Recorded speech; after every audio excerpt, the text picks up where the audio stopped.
So good evening students, welcome to Learners Academy. और कोई आने वाला है? मयंक को बता दिया था।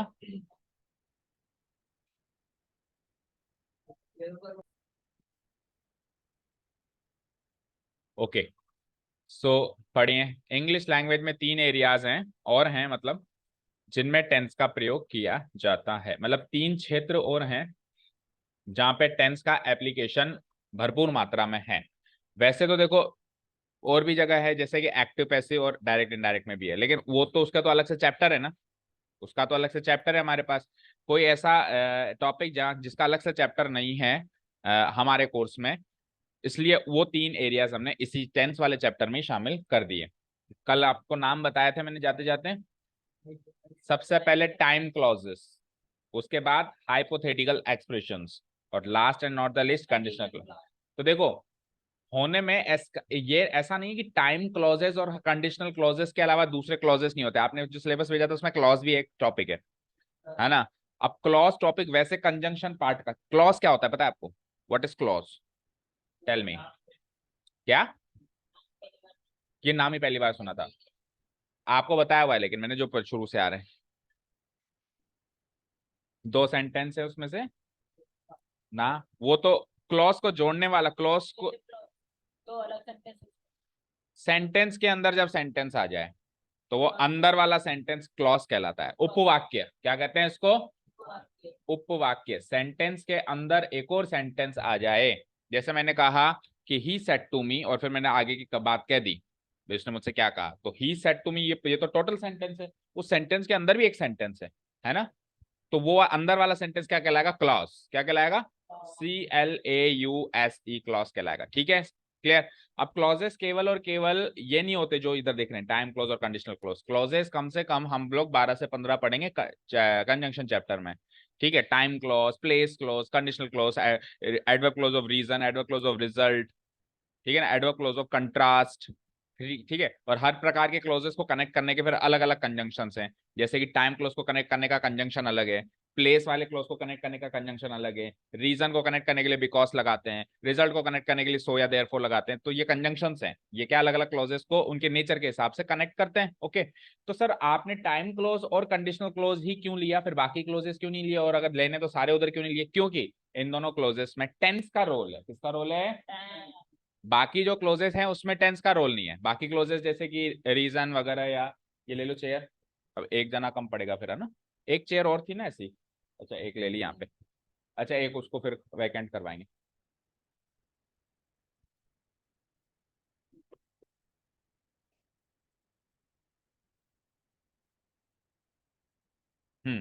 चलो अब आज तो स्टार्ट कर, अब आज तो स्टार्ट कर दी। ठीक, हाँ जी क्लियर।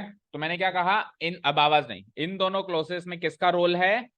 टेंस का रोल है। इसीलिए इन दोनों क्लोजेस को हम टेंस वाले चैप्टर में डिस्कस कर रहे हैं, और बाकी क्लोजेस को हम कंजंक्शन चैप्टर में डिस्कस करेंगे, उनका मीनिंग समझेंगे, और उससे रिलेटेड और दूसरी टाइप की क्या ग्रामेटिकल एरर्स होती है वो सीखेंगे। उनमें टेंस का रोल नहीं है, उनमें टेंस का रोल नहीं है। जैसे कि अगर एडवर्ब क्लोज, अगर कोई टाइम क्लोज के अलावा प्लेस का क्लोज आ गया, मतलब एक ऐसा उपवाक्य आ गया जो प्लेस की जानकारी दे रहा है, तो उस क्लोज को कनेक्ट जब मैं करूंगा तो टेंस पे फर्क नहीं पड़ता। लेकिन टाइम क्लोज जैसे मैं कनेक्ट करूंगा तो टेंस पे फर्क पड़ता है, क्योंकि टेंस का और टाइम का कनेक्शन है। समझ गए? सिमिलरली कंडीशन, कंडीशन यानी शर्त, अभी अपन सीखेंगे। इसको भी जब मैं कनेक्ट करता हूं तो टेंस पे प्रभाव पड़ता है। और एक दूसरी चीज जो एक्स्ट्रा चीज निकल के है वो है हाइपोथेटिकल एक्सप्रेशन। ये हाइपोथेटिकल एक्सप्रेशन थोड़ा थोड़ा हम मान सकते हैं इस कंडीशनल क्लॉज का पार्ट एंड पार्सल है। कंडीशनल क्लॉज का पार्ट एंड, इसको अलग से भी पढ़ेंगे और थोड़ा बहुत इसके अंदर भी इसका इंप्लीकेशन है। तो तीनों टॉपिक्स हैं हमारे जो हमको टेंस में 12 टेंस के बाद पढ़ने जरूरी हैं। ओके, अभी आएगा बताएंगे। ठीक है, वैसे हाइपोथेटिकल मतलब होता है काल्पनिक। ओके, हाइपर टेंशन अलग चीज है। वहां हाइपर टेंशन का मतलब होता है कि किसी चीज पर ज्यादा प्रेशर पड़ना। ठीक है ना, हाइपर टेंशन, हाइपर टेंशन कह रहे हो ना। टेंशन का मतलब क्या होता है? प्रेशर पड़ना, तनाव पड़ना। हाइपर टेंशन मतलब ओवरलोड होना। हाँ, हाइपर टेंशन एक साथ है, उसका मतलब यही है। अब वो किस, देखो कोई भी वर्ड अगर सब्जेक्ट चेंज हो जाता है तो वहां पे उसका मीनिंग, अब वो केमिस्ट्री के हिसाब से कुछ स्पेसिफिक है तो कह नहीं सकते, जनरल मीनिंग की बात करो। ओके ना, चलो आओ नेक्स्ट चलते हैं अब अपन। दिख रहा है? ओके, सो पहला है टाइम क्लॉज, उठा लें। अब टाइम क्लॉज को डिटेल में समझेंगे हम। रेडी? और फिर उसमें टेंस का क्या रोल है वो भी समझेंगे। सरल है काफी, बस एक बार मीनिंग से अच्छे से समझ लो उसको, है ना। देखो, टाइम क्लॉजेस। अब मैंने एक सेंटेंस लिखा है, इसको पढ़ो सब लोग। You can go after 7 PM। क्या मीनिंग है इसका? तुम 7 बजे बाद जा सकते हो। इसमें 7 PM जो है वो टाइम की जानकारी दे रहा है। तो जो टाइम की जानकारी देता है उसको एडवर्ब बोलते हैं। जो टाइम की जानकारी देता है उसको एडवर्ब बोलते हैं। बोलो, बोलते हैं। ठीक है ना, यहाँ तो कोई डाउट नहीं है। अब सुनो, एक तो मैंने कहा तुम 7 बजे बाद जा सकते हो, और एक मैंने कहा तुम अपना काम खत्म करके जा सकते हो। दोनों सेंटेंस सुनना ध्यान से। एक तो मैंने क्या कहा, तुम 7 बजे के बाद जा सकते हो, एक केस। सेकंड केस में मैंने क्या कहा, तुम तुम्हारा काम खत्म करके जा सकते हो। अब तुम तुम्हारा काम अगर 7 बजे कर लेते हो तो 7 बजे जा सकते हो। तुम अगर अपना काम 6 बजे खत्म करते हो तो 6 बजे जा सकते हो। तुम अपना काम 12 बजे तक नहीं करोगे तो 12 बजे तक नहीं जा सकते। और तुम अपना काम अभी 10 मिनट में खत्म कर लो तो 10 मिनट में भी जा सकते। समझ गए क्या?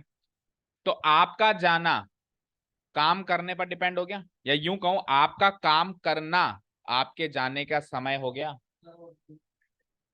हाँ, दूसरा सेंटेंस है ना, आपका काम खत्म करना आपके जाने का समय तय करेगा नहीं करेगा। यहाँ पे एक मतलब एक फ्रेज मान लो तो उसको, तो यहाँ पे केवल एक फ्रेज है जो आपके जाने की जानकारी दे रहा है, भाई आप कब जा सकते हो। अब उस वाले सेंटेंस में अभी मैं बता रहा हूँ, उस वाले सेंटेंस में क्या करेंगे हम, एक पूरी की पूरी एक क्लॉज होगी, वो टाइम की जानकारी दे रही होगी। इसको ही कन्वर्ट करता हूँ, देखो पढ़ो। यू कैन गो, पढ़ो इधर पढ़ो मौलिक। You can go after you will finish your work, you will finish your homework. तो यहाँ पे तो 7 PM था टाइम की जानकारी देना, यहाँ पे you will finish your homework है टाइम की जानकारी। मतलब ये काम जिस समय में भी हो जाएगा, फिनिश होमवर्क फिनिश करने वाला ये एक्शन जिस समय में भी हो जाएगा, उसके बाद आप जा सकते हो। तो वहां पर तो हम उसको सिंपली एक एडवर्ब कहेंगे। क्या कहेंगे? और यहाँ पे हम इस पूरी तामझाम को एडवर्ब क्लॉज कहेंगे, क्योंकि ये वाक्य की फॉर्म में है। इसका अपना एक सब्जेक्ट है, अपनी एक वर्ब है, अपना एक ऑब्जेक्ट है। तो subject plus verb plus object वाला स्ट्रक्चर वाक्य होता है, सेंटेंस होता है। पर ये सेंटेंस सेंटेंस के अंदर सेंटेंस है, तो ये उपवाक्य है, तो इसको हम क्या कहेंगे? Adverb clause. क्या कहेंगे हम इसको? Adverb clause. ये सरल सा एक एडवर्ब है और ये एडवर्ब क्लॉज है। और एडवर्ब क्लॉज भी ये टाइम का है। एडवर्ब क्लॉज ऑफ टाइम क्या बोलते हैं इसको? Adverb clause of time. वैसे एडवर्ब क्लॉज ऑफ प्लेस भी होता है, कोई प्लेस की जानकारी दे। एडवर्ब क्लॉज ऑफ रीजन भी होता है। वो सारे एडवर्ब क्लॉजेस हम कंजंक्शन चैप्टर में डिटेल में देखेंगे। अभी केवल एडवर्ब क्लॉज ऑफ टाइम की बात चल रही है। ठीक है, यहां तक क्लियर है? यहां तक क्लियर है सबको? बोलो। और कैसे पता चलेगा? अभी मैं कुछ कंजंक्शंस दे रहा हूं, उससे कनेक्शन जब भी होगा, जैसे उसमें से एक कनेक्टर आप यहाँ देख पा रहे हो। कनेक्टर, कंजंक्शन को कनेक्टर भी कहते हैं। कनेक्टर मतलब दो वाक्यों को जोड़ने, कनेक्ट करने वाला, है ना। तो यहाँ पे आप एक कंजंक्शन देख रहे हो, आफ्टर। ये आप आफ्टर इस वाक्य को, इसमें तो नहीं, इस वाक्य को इस वाक्य से जोड़ रहा है, तो ये कंजंक्शन कहलाएगा। क्या कहलाएगा? ये एक क्लॉज, ये एक क्लॉज को जोड़ने वाला एक कंप्लीट सेंटेंस है। ठीक है। तो अब कैसे पता चलेगा कि सर अगला वाला एडवर्ब क्लोज ऑफ टाइम है या नहीं है? तो दो तरीकों से पता चलेगा। एक तो आप मीनिंग निकालना आना चाहिए। अगर मीनिंग निकाल दोगे कि आप अपना काम फिनिश करोगे तब आप जा सकते हो, तो आप मीनिंग से सोच सकते हो कि यार हमारा काम करना जो है, हमारा होमवर्क करना जो है, मेरे जाने का टाइम निश्चित कर रहा है, इसलिए ये एडवर्ब क्लोज ऑफ टाइम है। इससे नहीं समझ आया तो फिर फिक्स कंजंक्शंस, जैसे एक तो हो गया आफ्टर, अभी मैं दे रहा हूं पूरी लिस्ट, है ना, 8-10 कंजंक्शन की। उनके बाद वाला हमेशा एडवर्ब क्लोज ऑफ टाइम है। किनके बाद वाला? ऐसे कनेक्टर्स के बाद वाला, आफ्टर, बिफोर, सिंस, अभी दे रहा हूं। ठीक है, नाउ दैट इनके बाद वाला जो क्लॉज होगा वो हमेशा क्या होगा? एडवर्ब क्लॉज ऑफ टाइम होगा। और क्लॉज नहीं होगा, सिंपली कोई एडवर्ब होगा। सिंपली कोई अगर एडवर्ब रखा हुआ है तो ये एडवर्ब ऑफ टाइम है। मतलब इनके बाद में जो भी चीज आएगी वो कुल मिला के टाइम की जानकारी देगी। समझ गए क्या? समझ गए क्या? क्लियर है? हाँ जी सर, ये टेंस में क्यों पढ़ा रहे हो? मैंने क्या कहा था, इनका रोल है। इनका क्या है? रोल है।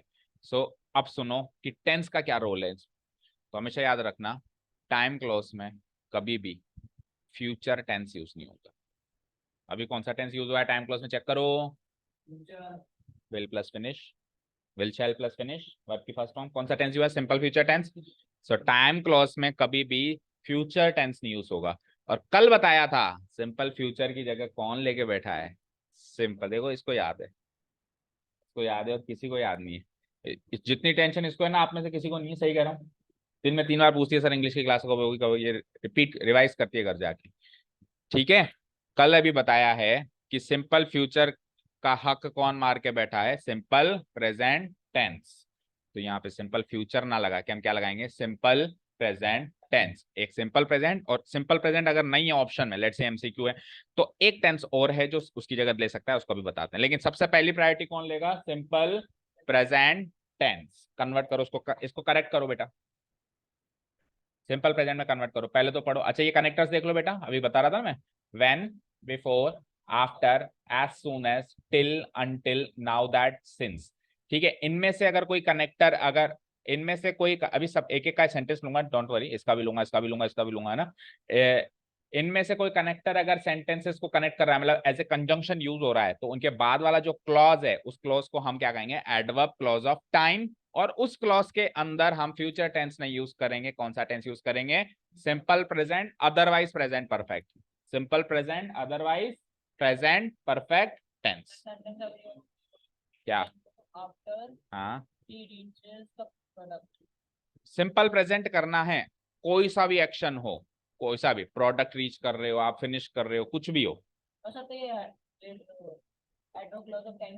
बिल्कुल होगा। आफ्टर के बाद आप ये काम कर सकते हो, इसके बाद, तो वो जो भी चीज एक्शन हो रही है, उस वो एक्शन इसका समय निर्धारित कर रही है, वो एक्शन जो है इसका समय निर्धारित कर रही है। जैसे सपोज करो, इधर आओ, you will finish your work के बाद आप जा सकते हो। अब आप ये वर्क अगर 7 बजे कर लोगे, दैट मीन्स आप, you can go after 7 PM। अगर ये वर्क आप 8 बजे कर लोगे तो you can go after 8 PM। Yes और नो। अगर ये वर्क आप 5 PM में कर लोगे तो you can go after 5 PM। That means, तो वो तो ऊपर कह रहा है ना, तो वहां पे फिर क्लॉज नहीं है, वहां पे तो कोई एरर नहीं बनेगी, ये फिक्स टाइम दे दिया 7 PM, तो यहाँ पे एडवर्ब क्लॉज नहीं है, सिंपली एडवर्ब है। तो यहाँ पे कोई ऐसी कोई एरर नहीं है tense related. Tense related error है क्लॉज में, किसमें, वो सेंटेंस इसलिए दिया ताकि आप कंपेयर करोगे, जैसे वो समय की जानकारी है वैसे ये भी समय की जानकारी है, वो एक सिंपल एडवर्ब है, ये पूरा एडवर्ब क्लॉज है। तो एरर बनेगी एडवर्ब क्लॉज में, क्योंकि क्लॉज के अंदर ही तो टेंस यूज होगा, क्लॉज मतलब सेंटेंस, उसी के अंदर तो वर्ब मिलेगी जो टेंस के साथ यूज हो रही होगी। तो उसमें आपको टेंस का जो वर्ब की जो टेंस यूज हो रही है उसको चेक करना है, अगर वो गलत है तो उसको करेक्ट करना है। ओके, सो सिंपल फ्यूचर तो गलत है, क्या होगा सही बोलो, simple present tense, this is right, this one is correct, इसमें कोई दिक्कत नहीं है, but this one is wrong. जल्दी आ जल्दी, उस चेयर को ले, वो जो भी सामान रखा हुआ है नीचे पटक दे, इसके ऊपर ही बैठेगा क्या, चल बैठ जा, कोई दिक्कत नहीं है, वो है रेन कोट है वैसे। करो उसको एडजस्ट, यहाँ आ जा, जल्दी आ जा जल्दी, थोड़ा अंदर की साइड आ जा, हाँ यहाँ आ जा। ओके, दिख रहा है, ठीक है, ओके। तो ये रॉन्ग है, so the correct sentence is, पढ़ो, मतलब correct rule is, time clause में फ्यूचर टेंस का प्रयोग नहीं किया जाता, पहली बात। और फ्यूचर टेंस का प्रयोग जब नहीं किया जाता तो दूसरी बात, उसकी जगह कौन लेता है, सिंपल प्रेजेंट, या फिर पहली प्रायोरिटी आप सिंपल प्रेजेंट को दोगे, पहली प्रायोरिटी, है ना। इन केस वो नहीं यूज कर रहे हो या ऑप्शन में नहीं है, कोई भी बात है, तो फिर आप दूसरी प्रायोरिटी किसको दोगे, प्रेजेंट परफेक्ट, जब आप किसी भी कारण से सिंपल प्रेजेंट नहीं यूज कर पा रहे।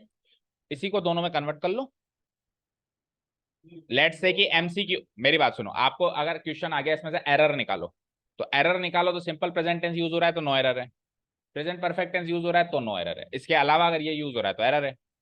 अच्छा, आपको कहते हैं इंप्रूव कर दो, तो आप दोनों में से किसी में भी इंप्रूव कर सकते हो। मान लो एमसीक्यूज में आ जाए, एमसीक्यूज में आप सबसे पहले सिंपल प्रेजेंट टेंस वाला एक्शन ढूंढोगे, नहीं मिला तो फिर आप प्रेजेंट परफेक्ट वाला एक्शन ढूंढोगे, दोनों मिल गए तो पहली प्रायोरिटी आप किसको दोगे, सिंपल प्रेजेंट टेंस। ठीक है, तो इसको करेक्ट तो करो कोई भी, सिंपल प्रेजेंट के हिसाब से, you finished, you finish, you के साथ क्या आएगा सिंपल प्रेजेंट टेंस में, फिनिश, वर्ब की फर्स्ट फॉर्म, जस्ट वर्ब की फर्स्ट फॉर्म, यू फिनिश। और अगर मैं प्रेजेंट परफेक्ट यूज करूं तो यू, यू के साथ में ऐसे यस लगेगा, यू प्लूरल मानते हैं ना हम, प्लूरल के साथ नहीं लगता ना, हाँ। अब प्रेजेंट परफेक्ट में यूज करो इसको, ये तो simple present, you have finished, you have finished, तो ये दो एक्शन मतलब दो फॉर्म सही रहेगी वर्ब की, यू फिनिश योर होमवर्क या फिर you have finished your homework, ना कि you will finish your homework. लेकिन अगर आपको भरने के लिए दें तो आधे से ज्यादा बच्चे विल फिनिश भरते हैं, वो केवल ये सोचते हैं कि एक्शन तो अब होगा ना। तो टाइम एंड टेंस में डायरेक्ट लिंक नहीं होता है ना। कोई एक्शन टाइम फ्यूचर टाइम में होने वाला होता है, उसका टेंस पास्ट हो जाता है, कई बार देखा है अपन ने। कोई एक्शन पास्ट में हुआ है, उसका टेंस भी फ्यूचर हो जाता है, वो भी देखा है अपन ने कई बार। देखा है ना, कल देखा था ना फ्यूचर परफेक्ट टेंस का एक यूज, पास्ट एक्शन को प्रेडिक्ट करना। तो टाइम एंड टेंस का ऐसे डायरेक्ट लिंक नहीं है कि जो फ्यूचर में होगा उसका टेंस भी फ्यूचर होगा। ओके, डन है यहाँ तक? इसको करेक्ट कर दूं? You can go after you finish your work, या तो ये करेक्ट है, you can go after you have finished your work. Done. तो अभी तक क्या सीखे हम? टाइम क्लॉज क्या होता है? सेंटेंस में एक ऐसा क्लॉज जो टाइम की जानकारी दे, मेन एक्शन की टाइम की जानकारी। मेन एक्शन है यहाँ पे आपका जाना, यू कैन गो, ये मेन एक्शन है। लेकिन ये कब है, ये एक्शन किस समय में होगा, इसकी जानकारी अगला वाला क्लॉज दे रहा है। क्लॉज बोले तो वाक्य के अंदर वाक्य, दैट मींस उपवाक्य। समझ आया मयंक? जैसे you can go after you finish your work, आप अपना होमवर्क करके आप जा सकते हो। अब आप आपका होमवर्क जिस भी समय में कर लोगे, उस समय के एक जस्ट बाद आप जा सकते हो। तो ये वाला जो क्लॉज है आपके मेन एक्शन के समय की जानकारी दे रहा है, इसलिए इस वाले क्लॉज को कहेंगे हम एडवर्ब क्लोज ऑफ टाइम। क्या कहेंगे इसको? Adverb close of time. ये तो हो गई इंट्रोडक्शन। दूसरी एक पहचान और एडवर्ब क्लोज ऑफ टाइम की, ऊपर जो कनेक्टर्स आ रहे हैं ये इससे जस्ट पहले दिखाई देंगे आपको, इनमें से कोई एक कनेक्टर इसमें से जस्ट पहले दिखाई देगा।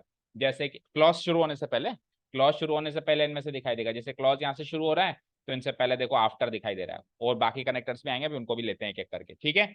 और रूल क्या है कि इसमें कौन सा टेंस यूज करेंगे हम? सिंपल प्रेजेंट टेंस या फिर प्रेजेंट परफेक्ट टेंस, ठीक है। ओके, नेक्स्ट देखो।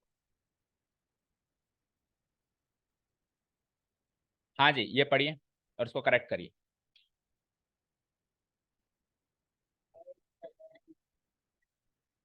आई will allow you to go मतलब? मैं तुम्हें जाने की इजाजत अभी दूंगा जब तुम तुम्हारा वर्क कंप्लीट कर लो। तुम्हारा तो मेन काम एक्शन तो है कि मैं तुमको जाने की इजाजत दूंगा, और समय क्या है, कब दूंगा वो इजाजत?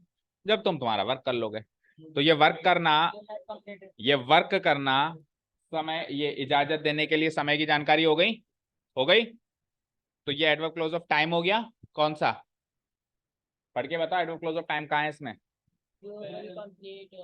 कनेक्टर के जस्ट बाद शुरू हो जाता है और पूरा क्लॉज, क्लॉज होगा पूरा वो, मतलब उसमें एक सब्जेक्ट होगा, एक वर्ब हो गया, एक ऑब्जेक्ट, ठीक है। ठीक है, ये एडवर्ब क्लोज ऑफ टाइम है। अब एडवर्ब क्लोज ऑफ टाइम में टेंस कौन सा यूज होता है? प्रेजेंट परफेक्ट या फिर सिंपल प्रेजेंट।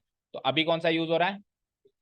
Simple future. और आपको पता है एरर ऐसे ही देगा, सिंपल फ्यूचर यूज करेगा, क्योंकि सिंपल फ्यूचर पढ़ने में गलत नहीं लगता।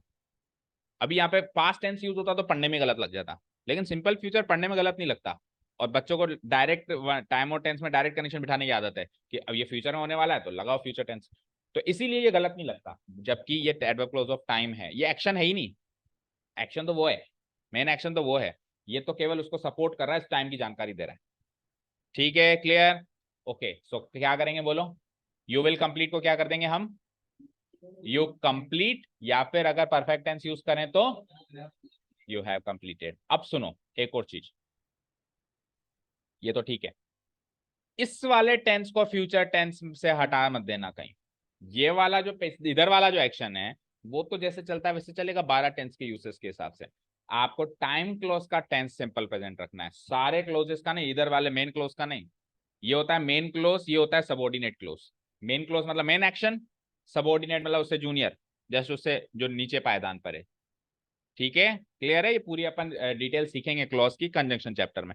तो आप मेन क्लोज का एक्शन मत चेंज कर देना, इसको मत कह देना कि भैया ये सिंपल। कई बार क्या होता है, पढ़ लेते हैं ना अपन, तो बस याद रह जाता है कि सिंपल फ्यूचर तो यूज होगा ही नहीं, तो यहां से भी हटाओ और यहां से भी हटाओ, बट वो गलत हो जाएगा। यहां से भी हटाओ और यहां से भी हटाओ, वो गलत हो जाएगा। ये तो सही है ना यार, ये तो फ्यूचर का एक्शन है ना। समझ गए? ये है टाइम क्लॉज, इसको करेक्ट करना है। ओके, ठीक है। अब देखो कौन कौन सा कनेक्टर यूज कर लिया आपने? आफ्टर यूज कर लिया, वैन यूज कर लिया। अब धीरे धीरे कनेक्टर्स आ रहे हैं। अच्छा, कनेक्टर्स के भी रोल हैं, अभी इनमें से कुछ एक कनेक्टर आएंगे जैसे टिल अंटिल, उनके भी फिर स्पेसिफिक यूजेस हैं कनेक्टर्स के भी, तो वो भी देखने अपने को है ना। सबऑर्डिनेटर्स कंजंक्शन दो तरह के होते हैं, एक होता है कोऑर्डिनेटर, एक होता है सबऑर्डिनेटर। तो ये सबऑर्डिनेटर कैटेगरी का कंजंक्शन है, जो एडवर्ब क्लोज ऑफ टाइम को कनेक्ट करते हैं, वो सबऑर्डिनेटर कैटेगरी है। अब वो सब कैटेगरी कैसे डिवाइड हुई, सब अपन कंजंक्शन चैप्टर में सीखेंगे। ऐसे मान लो अभी तो ये कंजंक्शन है, सेंटेंस को कनेक्ट कर रहे हैं, ठीक है। ओके, चर्चित मान जा तू, मेरे बगल में बैठा है, डंडा देखना मेरा यहाँ पे। कहाँ गया? कोई बात नहीं, मेरा हाथ ही काफी है। बोतल है ना आपकी, एक पड़ेगी। ठीक है, देख रहा हूँ सारी हरकतें तेरी, और तू मना कर सकता है इसको?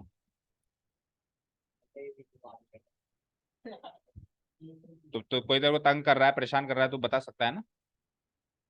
ओके। हाँ जी, देखो नेक्स्ट, नेक्स्ट देखो, अब आवाज नहीं। This will be wrong after you, when you complete your work, ये सही हो जाएगा। ठीक है, और चाहो तो परफेक्ट टेंस यूज कर लो, when you have completed your work. ठीक है ना, यहाँ तक समझ में आया होगा सबको ना टाइम क्लॉज के बारे में?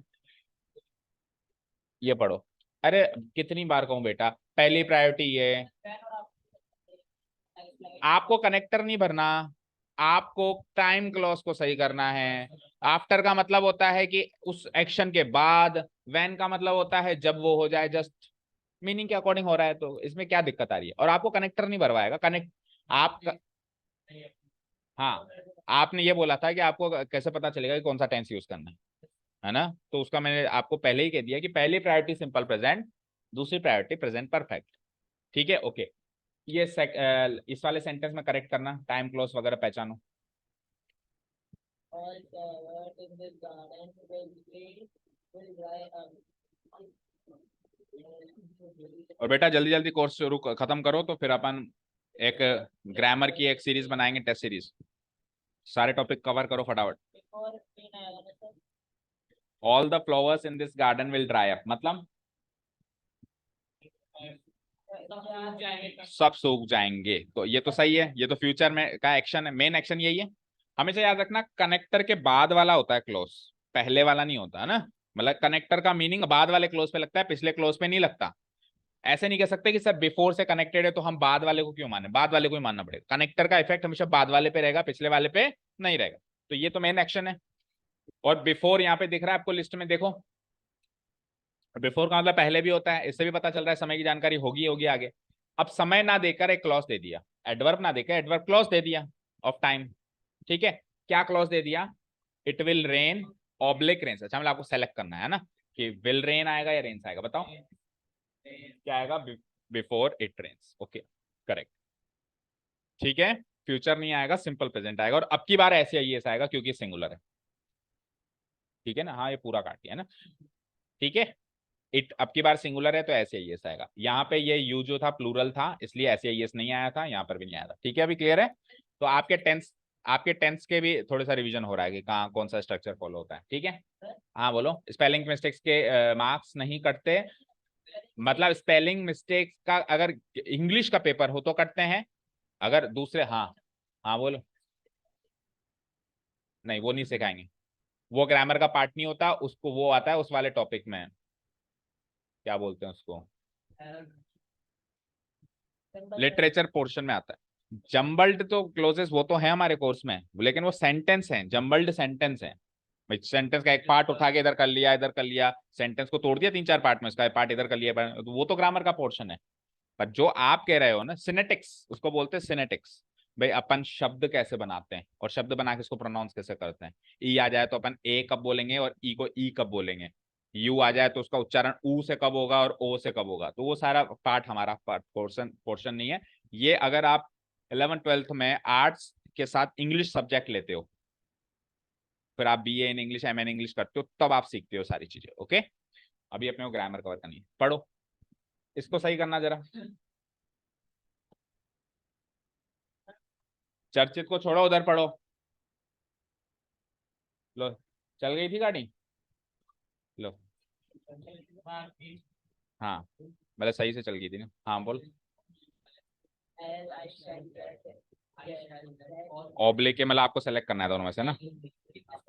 इन दिस गार्डन, गार्डन कहाँ से दिख रहा है?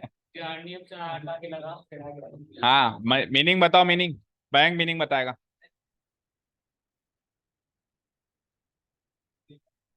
एज सुन एज का मतलब होता है जैसे ही, एज सुन एज का मतलब क्या होता है? जैसे ही, जल्दी से जल्द।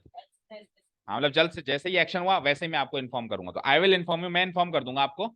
एज सुन एज, जैसे ही, आई शैल गेट या oblique gate any news in this, जैसे ही मुझे सूचना मिलती है इस संदर्भ में, इस रिगार्ड में, इस रेस्पेक्ट में, जैसे ही मुझे कुछ सूचना मिलती है वैसे ही मैं आपको सूचित कर दूंगा। समझ गए? जैसे समाचार मिलते हैं आपको सूचित कर दूंगा। तो मैं आपको 10 बजे सूचित करूंगा, मैं आपको 5 बजे, ये तो होता है डायरेक्ट टाइम देना, लेकिन मैं कब करूंगा आपको सूचित, जब मुझे मिलेगा समाचार। तो अब मुझे समाचार 10 बजे मिला तो 10 बजे करूंगा। मुझे समाचार, देखो मेरी बात सुनो, जो अनकाउंटेबल नाउन होता है ना, उस अनकाउंटेबल नाउन से पहले हम नंबर नहीं लगाते।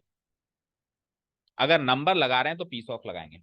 अनकाउंटेबल नाउन के पीछे हम हमेशा ही पीस ऑफ लगाएंगे, ऐसा कोई रूल नहीं है। सर एनी आ रहा है ना। तो एनी कोई नंबर थोड़ी ना है।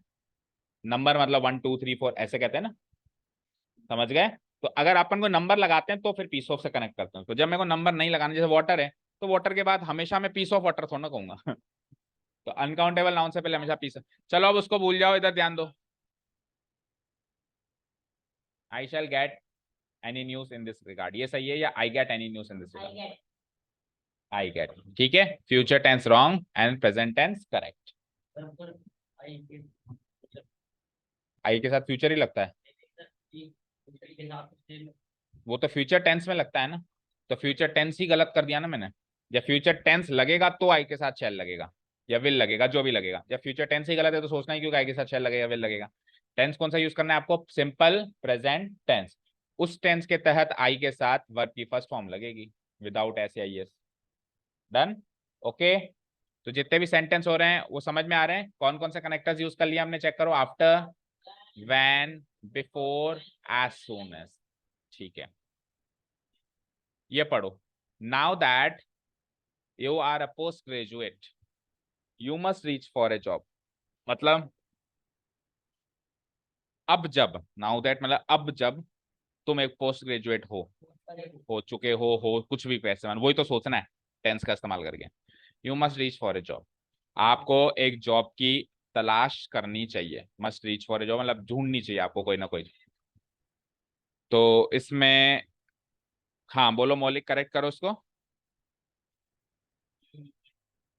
यू के साथ रीचेस आएगा, यू के साथ रीच, मतलब आप ये मस्ट हटा के और इसको सिंपल प्रेजेंट टेंस में कन्वर्ट। नहीं, उसको सिंपल प्रेजेंट टेंस यूज करना है ना, तो सिंपल प्रेजेंट टेंस में कोई मॉडल नहीं लगता। सिंपल प्रेजेंट टेंस में थोड़ा कोई मॉडल लगता है। मॉडल समझा फ्यूचर टेंस के लिए लगता है। इधर बोलो, ये सही है या चेंज करना चाहोगे जो इसने कहा? मतलब आप तो यू मस्ट रीच ही कहोगे, कोई नो चेंज, मतलब आपके हिसाब से नो एरर। रुद्र, यहाँ पे ये मतलब क्या? यू रीच मतलब सिंपल प्रेजेंट, आपके हिसाब से?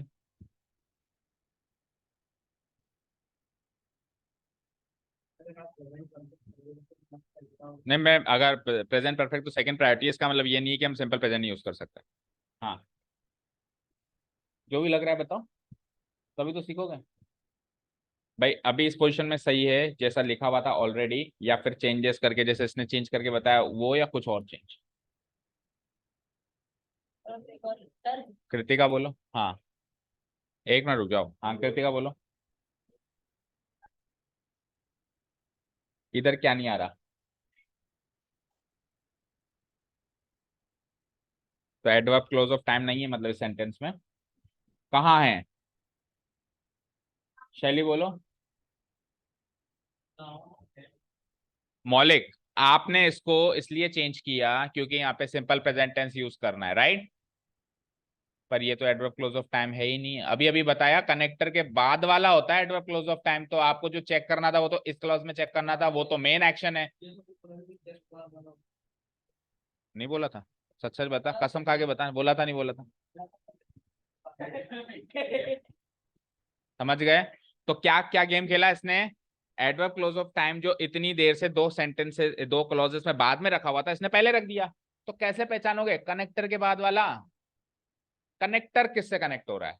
हमेशा कनेक्टर के जस्ट बाद जो क्लोज है वो है adverb close of time. So now that उस लिस्ट में है, चेक करो। नाउ दैट उस लिस्ट में है क्या? तो नाउ दैट के बाद वाले क्लोज को चेक करना था, आप सब इसके पीछे पड़ गए। मौलिक पढ़ा उसके बाद सारे पढ़ गए उसके पीछे, ठीक है। तो ये तो मेन क्लोज है, इसको सिंपल प्रेजेंट में कन्वर्ट करना था। चलो अब मैंने बता दिया ना, अब इसको सिंपल प्रेजेंट में कन्वर्ट करो, इस एडवर्ब क्लोज ऑफ टाइम को।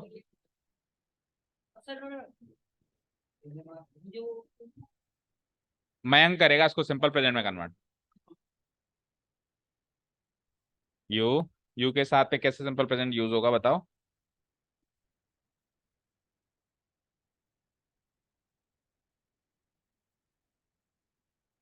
सही है, मतलब ऑलरेडी है। हाँ मौलिक, ऑलरेडी है, मतलब अभी ये सिंपल प्रेजेंट में, ये सिंपल प्रेजेंट में अभी। हाँ हाँ, तो ये सिंपल प्रेजेंट में अभी, तो कौन से टेंस में है ये अभी? तो क्या नाम है उस टेंस का? Is am are plus verb की फर्स्ट फॉर्म में आईएनजी वाला, प्रेजेंट परफेक्ट, प्रेजेंट कंटिन्यूअस। तो प्रेजेंट कंटिन्यूअस का क्या स्ट्रक्चर बताया आपने अभी अभी? Is am are plus verb की फर्स्ट फॉर्म में आईएनजी। तो आर तो आ रहा है, वर्ब की फर्स्ट फॉर्म में आईएनजी कहाँ है?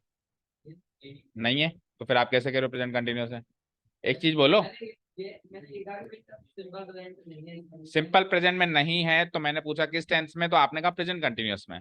फिर मैंने आपसे प्रेजेंट कंटिन्यूअस का स्ट्रक्चर पूछा, तो वो स्ट्रक्चर होगा तब कहोगे ना प्रेजेंट कंटिन्यूअस में। जो आप स्ट्रक्चर बता रहे हो वो स्ट्रक्चर इसमें यूज होगा तभी तो हम कहेंगे ये प्रेजेंट कंटिन्यूअस है। तो आपने कहा is am are plus verb की फर्स्ट फॉर्म में आईएनजी जहां दिखाई देता है वो प्रेजेंट कंटिन्यूअस होता है। मैंने आपकी बात से एग्री किया, डिनाई नहीं किया। तो मुझे बताओ इस वाले क्लॉज में इज एम आर के साथ वर्ब की फर्स्ट फॉर्म में आईएनजी कहाँ है? इस एम आर में से आर तो मिल गया मुझे, लेकिन आगे कोई वी वन में आईएनजी दिख रहा है क्या? तो ये प्रेजेंट कंटिन्यूअस में नहीं है। अब आप बताओ ये कौन से टेंस में है? इंप्रूव करना तो दूर की बात है, कौन से टेंस में वो तो पहचान के बताओ। बोलो शैली, कौन से टेंस में है अभी इस समय? तो 12 टेंस में से हम टेंस भी नहीं पहचान पा रहे हैं। कौन से टेंस में? फ्यूचर टेंस की वो बताओ, मतलब स्ट्रक्चर, स्ट्रक्चर तो बता दो। बोलो, याद नहीं है? बोलो। वर्ब की फर्स्ट फॉर्म कहाँ है इसमें विलचर? नहीं, इसको वो इसको तो भूल जाओ, नाउ दैट तो कनेक्टर हो गया। सेंटेंस मेरा यहाँ से स्टार्ट हो रहा है तो आपको चेक भी यहीं से करना है। ओके, ये तो कनेक्टर है। बोलो कौन सा टेंस है? कोई भी टेंस ही नहीं है इसमें 12 में से। बेटा इसमें already simple present tense use हो रहा है और ये क्लॉज करेक्ट है, आपको यूज भी सिंपल प्रेजेंट ही करना था और हो भी सिंपल प्रेजेंट ही रहा है। अब ये कैसे हो रहा है वो सुनिए। आपको ऐसा किसने कहा कि is am are helping verb की तरह ही आता है? यहाँ पे is am are main verb की तरह आ रहा है। Is am are be verb की फर्स्ट फॉर्म होती है, सुनिए ध्यान से। बी वर्ब होता है किसी का कुछ भी होना हम बी वर्ब से दिखाते हैं। जैसे मैंने कहा आई एम ए टीचर, मैंने कहा आई एम ए टीचर, तो मेरा टीचर होना मैं किस वर्ब से शो कर रहा हूं उसको कहते हैं बी वर्ब। यहाँ पे बी वर्ब यूज हो रही है। जैसे कि you are a student, he is a singer, तो इसमें यार ही इज ए डॉक्टर, तो इसमें हम बी वर्ब का इस्तेमाल कर रहे हैं। किसका इस्तेमाल कर रहे हैं? Be verb. और बी वर्ब की फर्स्ट फॉर्म होती है is am are. Be verb की फर्स्ट फॉर्म होती है is am are. Be verb की सेकंड फॉर्म होती है वाज या वर। बी वर्ब की थर्ड फॉर्म होती है बीन। और आईएनजी वाली फॉर्म होती है जिसको जेरंड फॉर्म बोलते हैं बीइंग। और टू इन्फिनिटिव वाली फॉर्म होती है टू बी। हर वर्ब की 5 फॉर्म्स होती हैं। ठीक है, तो आपको सिंपल प्रेजेंट टेंस का स्ट्रक्चर याद है? बोलो। वर्ब की फर्स्ट फॉर्म, सिंपल सा स्ट्रक्चर यही होता है, या फिर कभी कभी उसके साथ ऐसे ही लगता है। तो वर्ब की फर्स्ट फॉर्म, कोई भी का सिंपल प्रेजेंट टेंस का स्ट्रक्चर तो सबसे बेसिक स्ट्रक्चर होता है वर्ब की फर्स्ट फॉर्म। वर्ब की फर्स्ट फॉर्म, सिंपल पास्ट का वर्ब की सेकंड फॉर्म, उसकी वर्ब की फर्स्ट फॉर्म, इसकी वर्ब की सेकंड फॉर्म। तो वर्ब की फर्स्ट फॉर्म यही है। तो इसमें से एक वर्ब आ रही है, चेक करो। और कुछ आ रहा है क्या इसके साथ? दैट मीन्स ये जस्ट वर्ब की फर्स्ट फॉर्म है और कुछ भी नहीं है। तो वर्ब की फर्स्ट फॉर्म का स्ट्रक्चर सिंपल प्रेजेंट टेंस का ही तो स्ट्रक्चर है। बस ये है कि यहाँ पे is am are as a helping verb नहीं आ रहा, एज ए मेन वर्ब आ रहा है। किसकी तरह यूज हो रहा है ये मेन वर्ब की तरह यूज हो रहा है। तो मेन वर्ब की फर्स्ट फॉर्म ही चाहिए होती है सिंपल प्रेजेंट टेंस। तो ये सेंटेंस करेक्ट है, it is not a wrong sentence. ठीक है, तो ना तो उसको पकड़ना है, सही करना है। और अगर आपने ये पहचान लिया कि ये एडवर्ब क्लॉज है तो उसमें भी सिंपल प्रेजेंट टेंस यूज हो रहा है, उसको भी नहीं छेड़छाड़ करनी है। Okay done. ठीक है, ये सेंटेंस ही खास इसके लिए रखा गया है ताकि आप पहचान सको कि you are a post graduate में टेंस सिंपल प्रेजेंट है या नहीं है। ये आप पहचान सकते हो कि नहीं सकते हो, इसीलिए खास है सेंटेंस। ओके, ठीक है गरिमा, आप पहचान लोगे टेंस। ओके, पढ़िए अब आपके सबसे इंपॉर्टेंट कनेक्टर्स हैं अनटिल या टिल। अनटिल या टिल, पढ़िए क्या है? अंटिल और टिल दोनों है उसमें, पहले आपने लिस्ट चेक कर ली, दिखाऊं फिर से?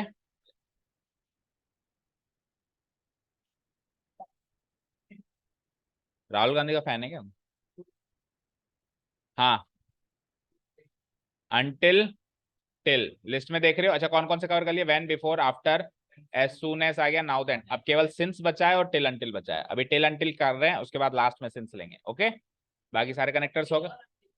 अभी पहले अंटिल का मतलब सीख ले, सब बताएंगे। हाँ जी, सो अंटिल का एक सेंटेंस दे दिया, पढ़िए और मीनिंग सोचिए। सबसे पहले सेंटेंस का मीनिंग सोचा करो अच्छे से कि सेंटेंस में स्टोरी क्या चल रही है। पढ़ो रुद्र, अब मीनिंग बताओ उसका। जब तक, जब तक तुम तुम्हारा काम खत्म नहीं करो, ठीक है। अंटिल का मतलब जब तक, बिल्कुल सही कहा आपने, ठीक है ना। और अनलेस का मतलब होता है यदि। अंटिल का मतलब होता है जब तक, अनटिल उस समय तक। अन मतलब नहीं कर सकते वो, आप वो काम नहीं कर सकते, टिल उस समय तक, तो अनटिल समझ आया ना। ठीक है, अब मुझे बताओ क्या कह रहे थे हम कि हाँ, तो इसमें एडवर्ब क्लोज ऑफ टाइम है क्या? पहले तो पहचानो एडवर्ब क्लोज ऑफ टाइम है क्या इसमें। कैसे पहचाना आपने, कैसे पहचाना आपने? सिंपल सा लॉजिक सर, मैंने तो कनेक्टर से पहचान लिया। मैंने किससे पहचान लिया? कनेक्टर के बाद जो आएगा एडवर्ब क्लोज ऑफ टाइम होगा। सो एडवर्ब क्लोज ऑफ टाइम पहचानो कहां से लेके कहां तक है। This is the adverb close of time. अब एडवर्ब क्लोज ऑफ टाइम में कौन सा टेंस यूज होता है? अभी कौन सा हो रहा है? तो गलत है, तो उसको करेक्ट कर सकते हो आप, करो। हैड, अरे आप सिंपल प्रेजेंट में करो हाल फिलहाल। प्रेजेंट परफेक्ट को जेब में डाल के रख लो, ये एक होता है ना स्टेपनी होती है ना, उसकी तरह प्रयोग में लेंगे उसको तो हम। अभी आप सिंपल प्रेजेंट ही मानोगे मेन टेंस इसका। बोलो हाँ, अंटिल यू, ये सेंटेंस नेगेटिव नहीं दिख रहा आपको? तो नेगेटिव का कन्वर्जन नेगेटिव में नहीं करोगे क्या? मैंने टेंस बदलने के लिए कहा है, मैंने नेगेटिव टू पॉजिटिव बदलने के लिए थोड़ा ना कहा है। हाँ करो। अब सिंपल प्रेजेंट टेंस में नेगेटिव स्ट्रक्चर याद ही नहीं है। Do not, simple present tense का नेगेटिव स्ट्रक्चर क्या होता है? डू या डस के साथ नॉट और फिर वर्ब की फर्स्ट फॉर्म। पॉजिटिव स्ट्रक्चर है सिंपली वर्ब की फर्स्ट फॉर्म या वर्ब की फर्स्ट फॉर्म है एस। ये तो पॉजिटिव सेंटेंस का स्ट्रक्चर है।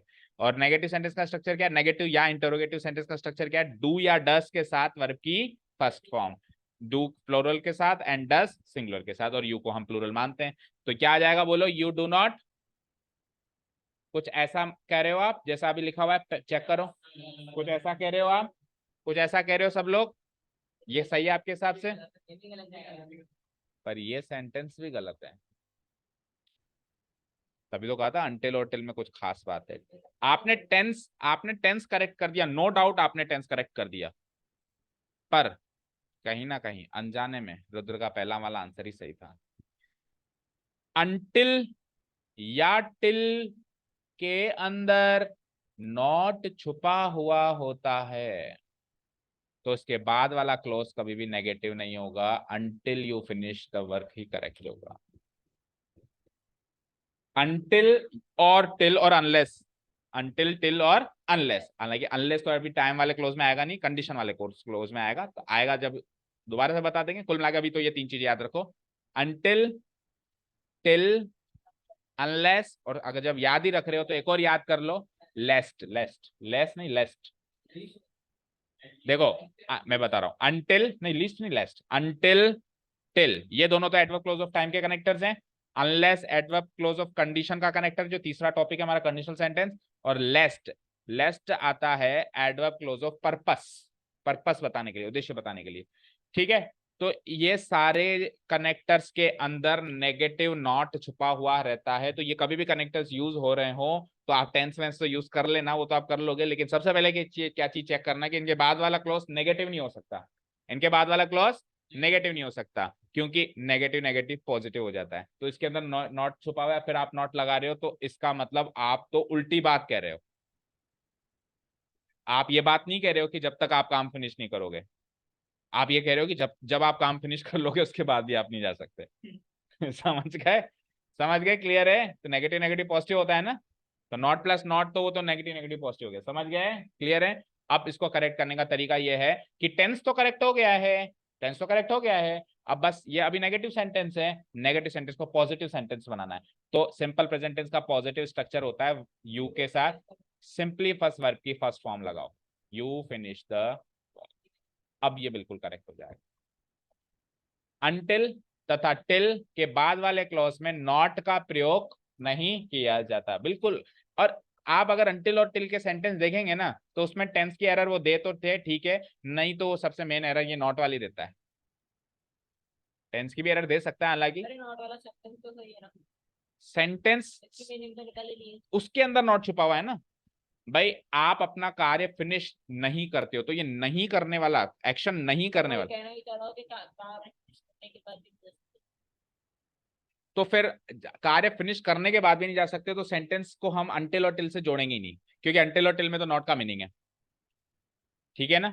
उसके बाद उसका सेंटेंस हम ऐसे जोड़ेंगे, you can't go home even if you finish the work. अब तो शर्त वाली बात हो गई, कंडीशनल सेंटेंस हो गया अब तो ये, even if you finish your work, अगर अब तुम तुम्हारा काम कर भी लेते हो तो भी नहीं जाने दूंगा। तो जब जाने नहीं दोगे तो समय क्यों बता रहे हो? समय तो तब बताओगे ना जब जाने दोगे। समझ गए? क्लियर है? ठीक है ना अभी? सो इसको करेक्ट कर दो, you can't go home until you finish the work, ठीक है। ये अब फाइनली सेंटेंस करेक्ट है। सो बेटा अंटिल और टिल में दो बातें, क्या? पहली बात विल शैल नहीं आएगा, मतलब फ्यूचर टेंस नहीं आएगा। दूसरी बात नॉट भी नहीं आएगा, ठीक है। तो क्या आएगा फिर? Until you finish the work. Done. Okay, अब अगला सेंटेंस टिल का पकड़ो। कुछ नहीं करती हो, डर लगता है? हाँ मेरी दोस्त है, ठीक है, बिल्कुल रुद्र जैसी दोस्ती है मेरी उससे, ठीक है। डर लग रहा है क्या बेटा? हाँ डर लगता है क्या वैसे? चलो बताओ, क्या लगता है? तो पैर ऊपर करके बैठ जाओ, पैर को ऊपर करके बैठ जाओ, नो प्रॉब्लम। ओके,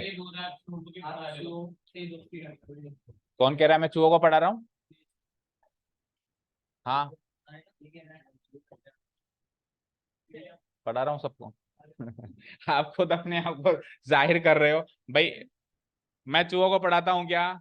मैं भी किसको पढ़ा रहा हूँ? हैंड्स प्रूव्ड, हैंड्स प्रूव्ड कि कौन चूहा है। ठीक है, आ जाओ, आ जाओ, अब यहाँ आ जाओ, इस सेंटेंस को पढ़िए, इस सेंटेंस को पढ़िए please. Don't go anywhere until oblique till I come back. अब बेटा अब बात आ जाती है अनटिल और टिल में से कौन ज्यादा करेक्ट होता है ना। अच्छा अभी अभी मैंने कहा अनटिल और टिल दोनों के बाद सिंपल प्रेजेंट टेंस आएगा, आ रहा है वो तो वर्ब की फर्स्ट फॉर्म, और नॉट नहीं आएगा तो वो नहीं आ रहा है। पर अब सवाल ये है कि इन दोनों में से कनेक्टर कौन सा यूज होगा? अंटिल, अंटिल तो फिर टिल कब आएगा? जब वहाँ पे पॉजिटिव होगा। कहाँ? डोंट देखो अंटिल ये पॉजिटिव होता है जब तक वो वापस आए। अच्छा, और टिल का मतलब? यू सर जब वहाँ पे पॉजिटिव आएगा ना सेंटेंस तब जाके टिल यूज करेंगे। Are you sure? Yes sir. कहाँ पढ़ा, कहीं पढ़ा आपने ऐसा? No sir. तो गट फीलिंग कह रही है। हाँ आप बताओ इधर से अनटिल या टिल? क्योंकि वहाँ पे भी कांट कर रहे हैं ना इसलिए। ऊपर से पकड़ा आपने, बोलो बोलो बच्चे। अनटिल, तो फिर टिल कहाँ आएगा? देखो ये दोनों रूल्स अल्टरनेट टिल के लिए हैं, कौन से? कि इनके अंदर नॉट छुपा रहता है और इनके बाद सिंपल प्रेजेंट टेंस आता है। ये दोनों रूल्स अनटिल के भी हैं और टिल के भी हैं। अब इन दोनों में क्या डिफरेंस है वो चेक करना है। ठीक है, अब सुनिए ध्यान से। अनटिल और टिल एक दूसरे के सिनोनिम्स हैं, और जैसे जैसे ग्रामर इंप्रूव या लैंग्वेज इंप्रूव होती है तो शब्द छोटे होते जाते हैं। तो it is a conjunction of traditional grammar and it is a conjunction of modern grammar. तो पहली चीज तो आप अनटिल भरोगे तो भी सही है और टिल भरोगे तो भी सही है, पहली चीज तो ठीक है। पर अगर किसी पीछे बोर्ड गिराएगा, खुद को भी लगेगी, सबको लगेगी। अब इधर ध्यान दो, क्या कहा मैंने अभी तक, यहां तक क्या कहा बोलो? अनटिल ट्रेडिशनल ग्रामर और टिल मॉडर्न ग्रामर, तो दोनों ही करेक्ट है वैसे तो। पर अगर कोई ऐसा सेंटेंस आ जाता है जहां पे वो तो अड़ जाता है कि नहीं भैया अनटिल और टिल में से एक ही भरो, एक ही भरो, या जैसे मान लो एमसीक्यू का क्वेश्चन है, मान लो एमसीक्यू के क्वेश्चन है, तो एमसीक्यू क्वेश्चन में मान लो अनटिल ऑप्शन में, तो यू विल टेक अनटिल। मान लो टिल ऑप्शन में है, तो यू विल टेक टिल। लेकिन दोनों ऑप्शन में, दोनों का मीनिंग अलग नहीं होता, दोनों सिनोनिम में बोल तो रहा हूं। लेकिन अगर किसी क्वेश्चन में फंस जाए कि अनटिल और टिल में से एक ही भरो, तो केवल उस ऑप्शन के लिए या उस केस के लिए जो चर्चित ने कहा वो बात सच है।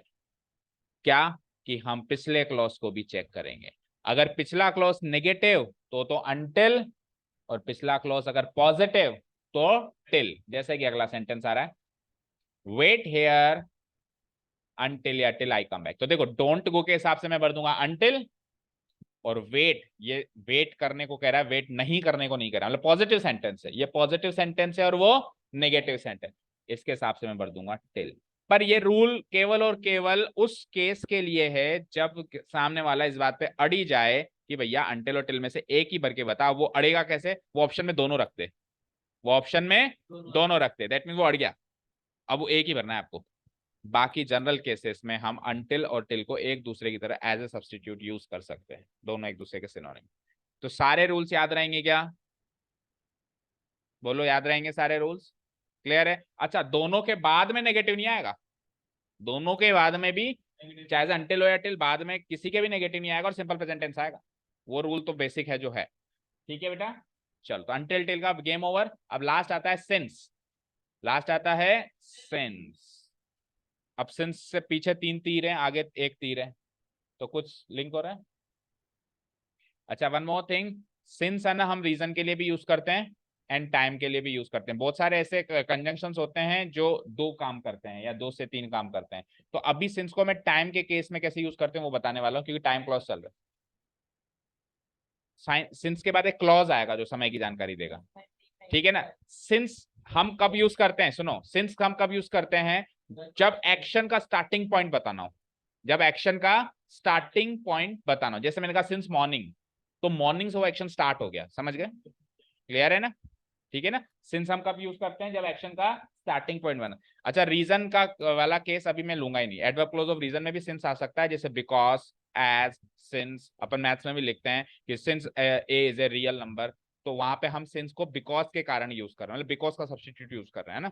तो सिंस को हम एडवर्ब क्लोज ऑफ रीजन के लिए भी यूज कर सकते हैं, एडवर्ब क्लोज ऑफ टाइम के लिए भी यूज कर सकते हैं। रीजन के लिए तो हम कंजंक्शन चैप्टर में सीखेंगे, अभी अपन टाइम का काम कर रहे हैं, मतलब सिंस से टाइम का काम करवा रहे हैं, टाइम की जानकारी दिलवा रहे हैं। ओके, तो सेंटेंस देखो, और टेंस कौन सा यूज करना है, मेन मुद्दा तो वो है ना, क्योंकि टेंस चैप्टर चल रहा है हमारा। ओके, पढ़ो सरल सा सिंस का सेंटेंस। सिंस वेडनेसडे मतलब राम वेडनेसडे से ऑफिस नहीं जा रहा है, तो राम के ऑफिस नहीं जाने का एक्शन कहां से स्टार्ट हुआ, वेडनेसडे से। तो ये वेडनेसडे जो है टाइम की जानकारी है, और प्लस इस एक्शन का स्टार्टिंग पॉइंट है, ऑफिस नहीं जाने के एक्शन का स्टार्टिंग पॉइंट है। समझ आया? सिंस के बाद क्या आएगा, टाइम। क्या आएगा, टाइम। और सिंस के बाद जो टाइम आएगा वो मेन एक्शन का स्टार्टिंग पॉइंट होगा। ये दोनों चीज समझ में आई? Okay fine. अब यहाँ पे सिंस के बाद जो मैंने टाइम दिया है वो तो जस्ट एक एडवर्ब है। क्या है, adverb of time. Adverb of time क्या है, ये एडवर्ब ऑफ टाइम। अब मैं इस वेडनेसडे को काट के यहाँ पे क्लॉज डाल देता हूँ, क्योंकि एरर तो तब बनेगी ना, टेंस तो क्लॉज के अंदर यूज होगा ना, टेंस तो एक सेंटेंस के अंदर यूज होगा ना, और उसमें सोचना पड़ेगा कौन सा टेंस आएगा। सो वेडनेसडे को काट के इसी सेंटेंस में मॉडिफिकेशन करके मैं क्लॉज डाल रहा हूँ। पढ़ो, Ram has not been going to the office since he fell ill, जब से वो बीमार हुआ है, जब से वो बीमार हुआ है। अब अगर वो वेडनेसडे को बीमार हुआ है तो उसके ऑफिस नहीं जाने का एक्शन वेडनेसडे को स्टार्ट हुआ। क्यों अजीब वगैरह बातें करते हो? सिंपल पास्ट टेंस में कब से ऐसे ये लगने लग गया? ये फेल कौन सा टेंस है अभी इस समय? सिंपल पास्ट है ना, फॉल, फेल, फॉलन। तो पास्ट टेंस में कहां से ऐसे ये आएगा? ठीक है, और अगर आप सिंपल प्रेजेंट में यूज करना चाहते हो तो फिर फॉल लिख के फिर ऐसे लगाओ, फॉल्स लगाओ। ठीक है ना। फेल्स क्या होता है, तो वेंट्स भी बोलेगा कल को, केम्स भी बोलेगा, सेकंड फॉर्म में ऐसे यस लगा रहा है। हाँ जी, इधर आओ। Ram has not been going to the office since, पहले तो मीनिंग को पकड़ो, जब से वो बीमार हुआ तब से वो ऑफिस नहीं जा रहा है। अब वो बीमार अगर वेडनेसडे को हुआ है तो वेडनेसडे से ऑफिस नहीं जा रहा है, अगर वो बीमार थर्सडे को हुआ है तो थर्सडे से ऑफिस नहीं जा रहा है, अगर वो बीमार 10 दिन से पहले हुआ है तो 10 दिन से ऑफिस नहीं जा रहा है। तो दैट मीन्स इस एक्शन की जानकारी ये एक्शन दे रहा है, तो इस वाले एक्शन को मेन एक्शन के लिए एडवर्ब क्लोज ऑफ टाइम बोला जाएगा। क्या बोला जाएगा, बोला जाएगा? Adverb clause of. अब हमने क्या सीखा था, हमने ये सीखा था कि वैसे तो सारे क्लोजेस में जो एडवर्ब क्लोज होते हैं उसमें सिंपल प्रेजेंट टेंस आता है। क्या आता है? सिंपल प्रेजेंट टेंस या फिर उसका सब्स्टिट्यूट प्रेजेंट परफेक्ट टेंस। पर सिंस उसका एक्सेप्शन है, तभी तो लास्ट में सिंस के बाद एक ही टेंस आ सकता है जो आ रहा है, जो आ रहा है। सिंस के बाद एक ही टेंस आ सकता है, जो अभी यूज हुआ है वो बिल्कुल करेक्ट है। वो टेंस कौन सा है? Simple past tense. बिकॉज क्योंकि सिंस स्टार्टिंग पॉइंट बताता है, तो स्टार्टिंग पॉइंट बताता है तो वो स्टार्टिंग पॉइंट पास्ट का स्टार्टिंग पॉइंट है, तो इसलिए उस एक्शन को सिंपल पास्ट में बोलना जरूरी है। ओके, क्लियर है? ठीक है। सो सिंस के बाद एक्शन का स्टार्टिंग पॉइंट आएगा। आप एक्शन बता रहे हो और वो उस एक्शन का स्टार्टिंग पॉइंट है, भाई ये काम इस समय से हो रहा है, तो वो समय हो चुका है ना, तभी तो कहोगे वहां से हो रहा है वो काम, तो वो एक्शन पास्ट का नहीं होगा। बोलो, होगा ना? ओके, चलो अब आओ यहाँ पे। इधर नहीं कह रहा हूं मैं, अच्छा आप इधर पकड़ रहे हो कि सर इधर तो प्रेजेंट, इधर तो प्रेजेंट टेंस पास्ट टेंस जो भी यूज हो रहा है सब 12 टेंस के एक्शन, 12 टेंस के यूजेस की वजह से हो रहा है। मैं बात कर रहा हूं बाद वाले क्लॉज की। इधर तो आ रहा है ना प्रेजेंट परफेक्ट कंटिन्यूअस, जिसके साथ सिंस या फोर लगता है, लेकिन सिंस या फोर के बाद भी टाइम की जानकारी देने वाला क्लॉज लग गया। समझ गए? प्रेजेंट परफेक्ट कंटीन्यूअस में क्या होता है? हैज या have plus been plus verb की फर्स्ट फॉर्म में आईएनजी होता है। उसके बाद हम क्या लगाते हैं? सिंस या फोर। और सिंस लगाते हैं तो हम सिंस के बाद स्टार्टिंग पॉइंट बताते हैं। वो सारा सब कुछ हो रहा है सेट, लेकिन सिंस के बाद जो हम स्टार्टिंग पॉइंट बता रहे थे ना, वो सेंटेंस की फॉर्म में बता रहे हैं। तो अब वो सेंटेंस किस टेंस में है, मुद्दा ये है। वो जो सेंटेंस की फॉर्म में हम बता रहे हैं स्टार्टिंग पॉइंट, वो सेंटेंस किस टेंस में आए, ये मुद्दा है। कौन से टेंस में आएगा? कौन से टेंस में आएगा? सिंपल पास्ट टेंस या पास्ट इंडेफिनिट टेंस। सो पढ़िए, सिंस के बाद only and only one tense is allowed, that is simple past tense. Okay, लेकिन इससे पीछे तीन तीर है, इससे पीछे तीन तीर है, इसका मतलब इससे पीछे तीन टेंस यूज हो सकते हैं। सिंस से पहले तीन टेंस यूज हो सकते हैं। एक तो आप देख ही पा रहे हो यहाँ पे, एक तो आप देख ही पा रहे हो कौन सा टेंस है? प्रेजेंट में भी कौन सा? Present perfect continuous. सो पहला टेंस होता है प्रेजेंट परफेक्ट कंटिन्यूअस, और दूसरा टेंस जो प्रेजेंट इससे सिंस से पहले सिंस या फोर कभी भी पास्ट टेंस या फ्यूचर टेंस में लगता ही नहीं है, केवल और केवल प्रेजेंट टेंस में लगता है। ठीक है, तो सिंपल प्रेजेंट परफेक्ट कंटिन्यूअस, उसके बाद आ जाओ प्रेजेंट परफेक्ट, और तीसरा आ जाओ सिंपल प्रेजेंट। सिंपल, अभी उसका सेंटेंस देख लेते हैं। पहले प्रेजेंट परफेक्ट का सेंटेंस देखो, पढ़ो।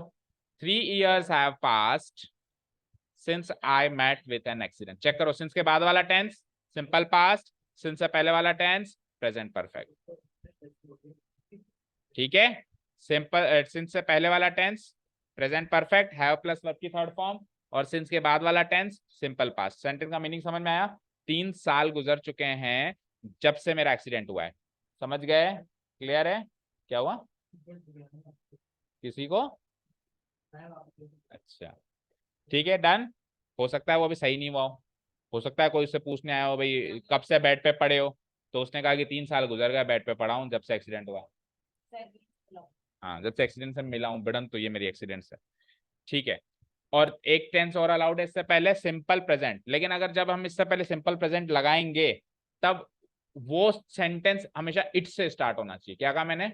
इससे पहले एक टेंस और अलाउड है जिसको कहते हैं हम सिंपल प्रेजेंट टेंस, लेकिन वो टेंस जब भी हम यूज करेंगे तो सब्जेक्ट हमारा इट होना कंपलसरी है।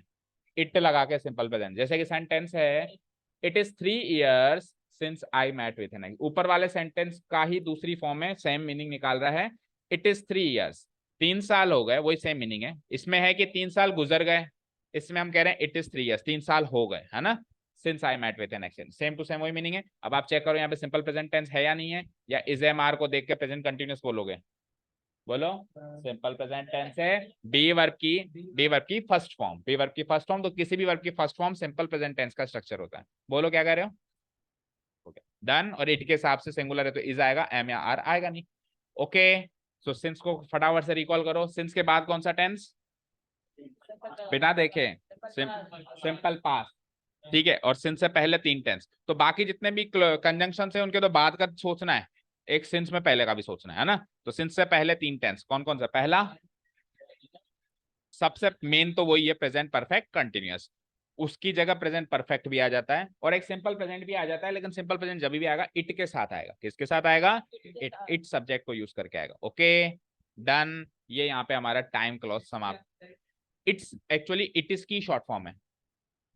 ओके, अभी इसको मैं इट्स लिख सकता हूँ, एक डैश लगाना पड़ेगा, इट डैश एस। समझ गए? क्लियर है? ठीक है। सो यहाँ पे आपका टाइम क्लॉज खत्म होता है, सेकंड टॉपिक शुरू होता है हाइपोथेटिकल एक्सप्रेशन। शुरू करें? नहीं, वो आज ही करेंगे, कंडीशनल सेंटेंस फिर बाद में करेंगे। ठीक है, दो टॉपिक तो खत्म करें तीन में से।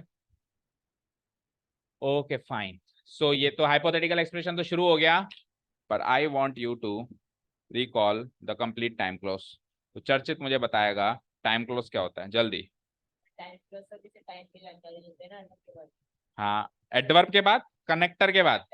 हाँ, तो टाइम की जानकारी देने वाला टाइम क्लॉज होता है, टाइम की जानकारी देने वाला तो एडवर्ब होता है, एडवर्ब ऑफ टाइम होता है। एड हम पीक टाइम का नहीं, कुछ इंसिडेंट्स के साथ में। टाइम की जानकारी देने वाला clause adverb clause of time, मतलब टाइम की जानकारी देना सेंटेंस के रूप में, एक्शन के रूप में, उसको कहेंगे टाइम क्लॉज। ओके ना? केवल टाइम की जानकारी तो एडवर्ब देता है, जैसे वेडनेसडे 7 PM 8 PM, ये है टाइम की जानकारी देना। लेकिन वेडनेसडे 8 PM 7 PM ये ना बता के एक सेंटेंस बता देना और वो उसकी समय की जानकारी बने, ऐसे क्लॉज को क्या कहते हैं? कैसे क्या कहते हैं उसको? टाइम क्लॉज, शॉर्ट में टाइम क्लॉज, और पूरा नाम क्या है? Adverb clause of time. ठीक है मयंक, अब आप बताओ कि एडवर्ब क्लॉज ऑफ टाइम आपको समझ में आ गया, तो उससे पहले कनेक्टर क्या क्या आ सकते हैं? धीरे धीरे। हम्म। हाँ, सारे हो गए या कुछ छूट रहा है? सोचो। नाउ दैट, नाउ दैट, और एक छूट रहा है, एक नहीं दो छूट रहे हैं, सिंस बोल दिया ना, तो फिर एक छूट रहा है, बोलो। व्हेन। ठीक है, बिफोर आफ्टर व्हेन, सबसे पहले तो सबसे बेसिक्स हैं, बिफोर आफ्टर व्हेन ये समय की जानकारी देते हैं। उसके बाद फिर क्या बताया अपने? Now that, as soon as, फिर बहुत अच्छे वाले कैटेगरी वाले टिल अंटिल, जिनमें एरर्स बनती है, टिल अंटिल के बाद लास्ट में सिंस। ठीक है, डन, क्लियर। ओके, अब आप बताओ कि एडवर्ब क्लोज ऑफ टाइम में टेंस कौन सा यूज होता है? टेंस कौन सा यूज होता है? इन्होंने इंट्रोडक्शन दे दिया, इन्होंने कनेक्टर बता दिया, अब आप बताओ उसमें टेंस यूज होता होगा कोई ना कोई, क्योंकि वो क्लॉज है, क्लॉज है तो उसमें वर्ब भी होगी, वर्ब होगी तो टेंस भी होगा, या तो सिंपल प्रेजेंट या फिर प्रेजेंट परफेक्ट टेंस। ठीक है, आप कृतिका बताओ टिल और अनटिल की क्या खास बात है? इनके अंदर नेगेटिव सेंस छुपा हुआ होता है, इसलिए इनके बाद वाला क्लॉज नेगेटिव क्लॉज नहीं हो सकता, पॉजिटिव क्लॉज ही होना पड़ेगा, उसमें नॉट नहीं आ सकता। ओके, लास्ट चीज आप बताओ शैली, सारे कनेक्टर्स में हम सिंपल प्रेजेंट टेंस यूज करते हैं, जैसा कि इन्होंने कहा, एक कनेक्टर है जो इनसे एक्सेप्शन में कुछ और टेंस यूज करता है। कौन सा है वो कनेक्टर? सिंस। उसमें टेंस कौन सा यूज होता है?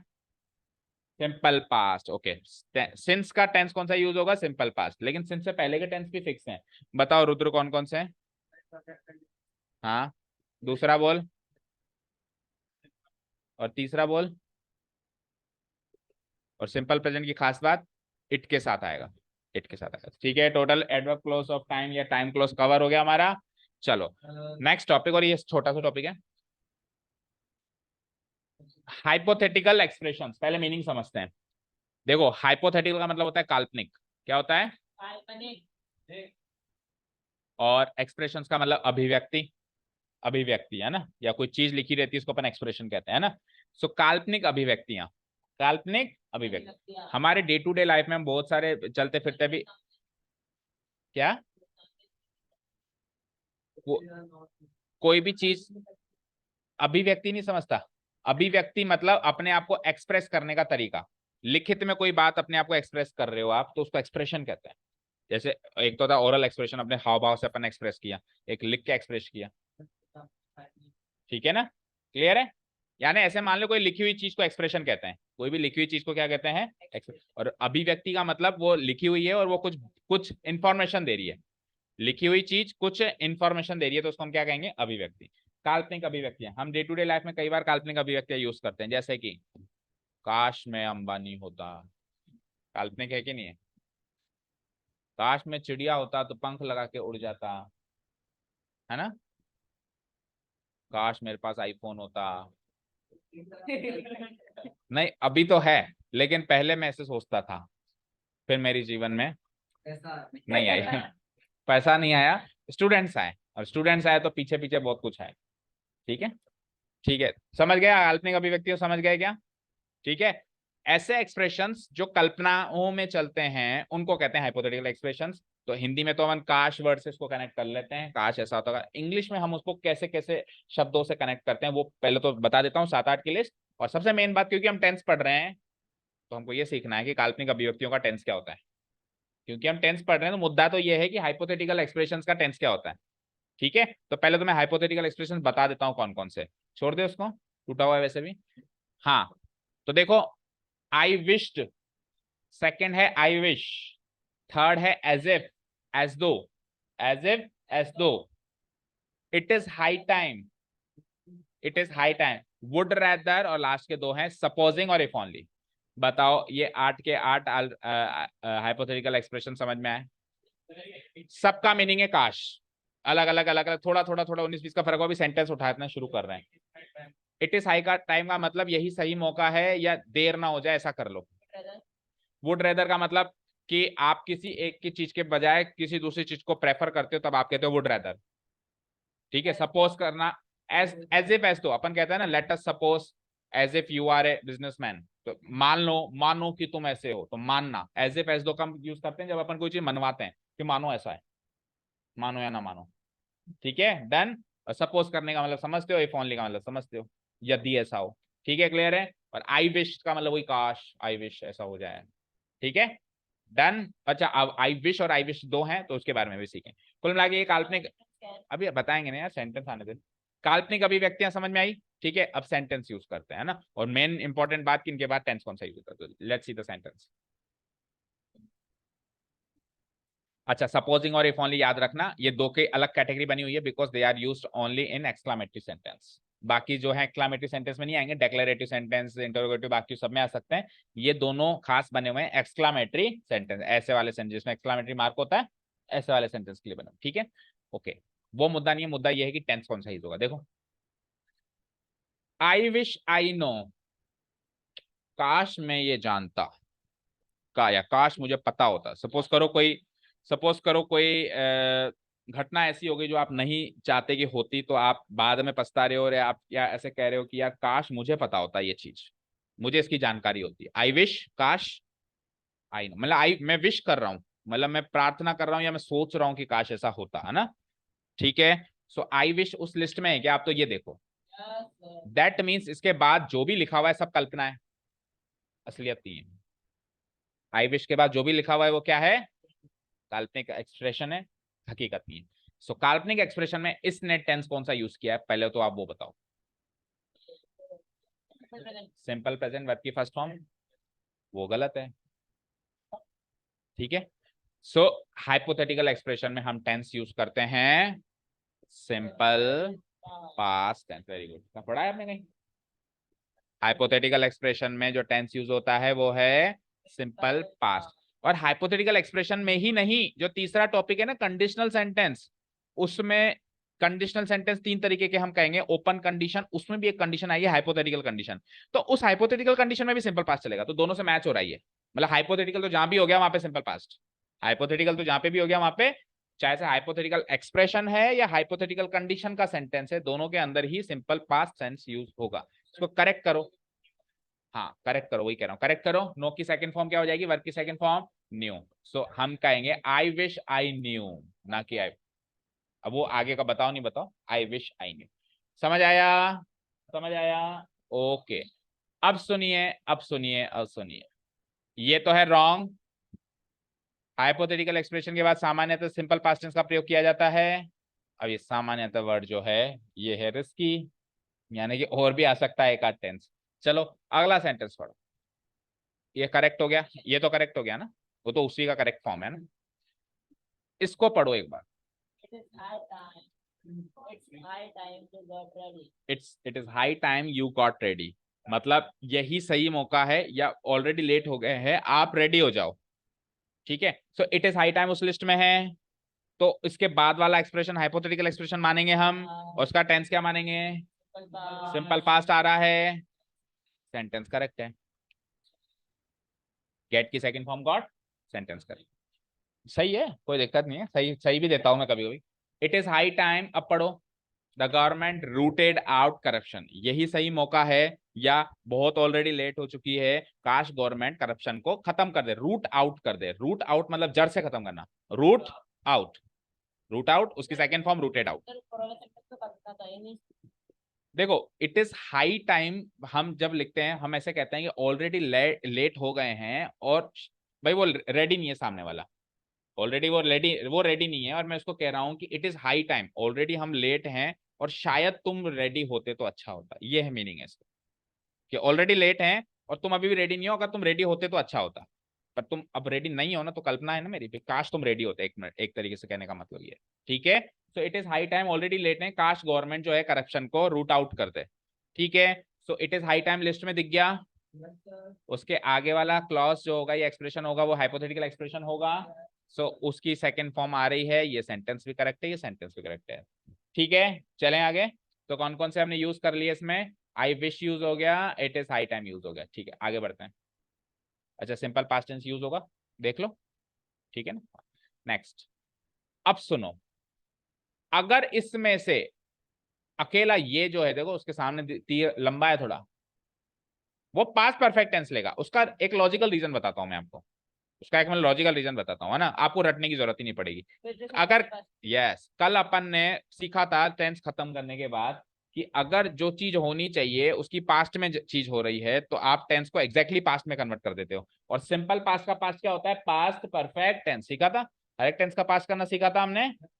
प्रेजेंट के सारे पास्ट करने हो तो सिंपली पास्ट में चले जाओ, और पास्ट टेंस का पास्ट करना हो तो अल्टरनेट तरीके से जाते हैं, लाइक सिंपल पास्ट जाता है पास्ट परफेक्ट में, और पास्ट कंटिन्यूस जाता है पास्ट परफेक्ट कंटिन्यूस में, और फ्यूचर टेंस का पास्ट क्या होता है, सबकी सारे मॉडल्स की पास्ट फॉर्म, दैट्स इट, ठीक है। तो देखो अब इसी सेंटेंस में देखो, आई विश आई न्यू, ये देख रहे हो आप, अगर मैं यहाँ पे विश्ड कर दूं, क्या कर दूं, अगर मैं यहाँ पे विश्ड कर दूं, तो विश के हिसाब से सिंपल पास्ट आना चाहिए, तो विश्ड के हिसाब से अगर मैंने इसका पास्ट किया है तो न्यू का भी पास्ट करना पड़ेगा, और न्यू का पास्ट क्या होगा, पास्ट परफेक्ट हैड, बोलो आगे, नॉन, हैड नॉन, वर्ब की third form, know knew non.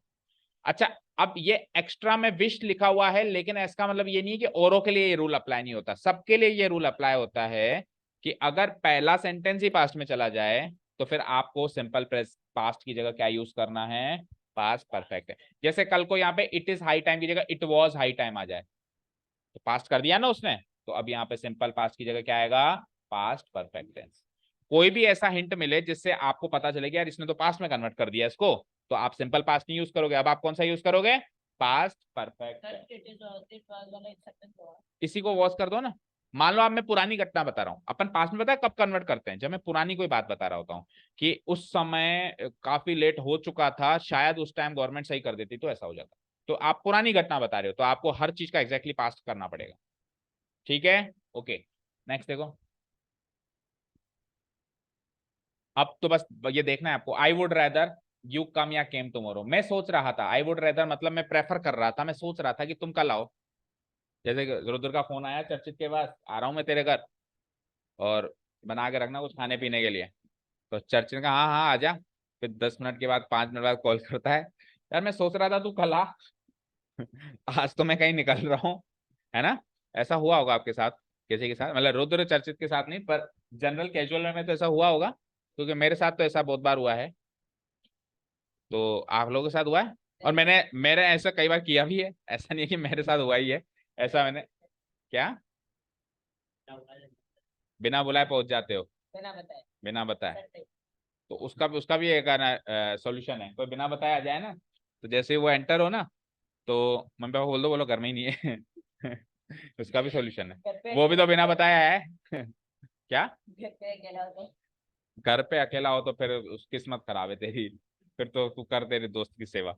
हाँ जी आ जाओ चलो, तो आई वुड रेदर मैं सोच रहा था या मैं प्रेफर कर रहा था कि तुम कल आओ, तो वुड रेदर उसमें है क्या, नहीं है, लिस्ट बताओ पूरी 8 की, किसने कहा क्या पता, सारी 8 की लिस्ट बता, नहीं तो 100 टाइम्स लिखवाऊंगा, जल्दी बोल, पहली बोल, hypothetical expression, I wish, I wished, as if के बाद ये एज दो कॉम्बिनेशन में याद रखो ताकि याद रहे, एज इफ एज दो, फिर आगे ये दिख रहा है एक तो would rather, it is high time, और फिर एक्सक्लामेटरी के सपोजिंग और इफ ओनली। तो वुड रेदर है उस लिस्ट में, तो अगला वाला हाइपोथेटिकल एक्सप्रेशन बन गया। टेंस कौन सा यूज होगा, कम या केम? केम। अब देखो कितनी अचंभित करने की बात है, कितनी अचंभित करने की बात है कि टुमारो के साथ केम आ रहा है, कम नहीं आ रहा है, पर आएगा, केम ही आएगा। अगर आप सेंटेंस को यहां से स्टार्ट करो, मेरी बात सुनो, अगर आप सेंटेंस को यहां से स्टार्ट करो, अब केम नहीं आ सकता।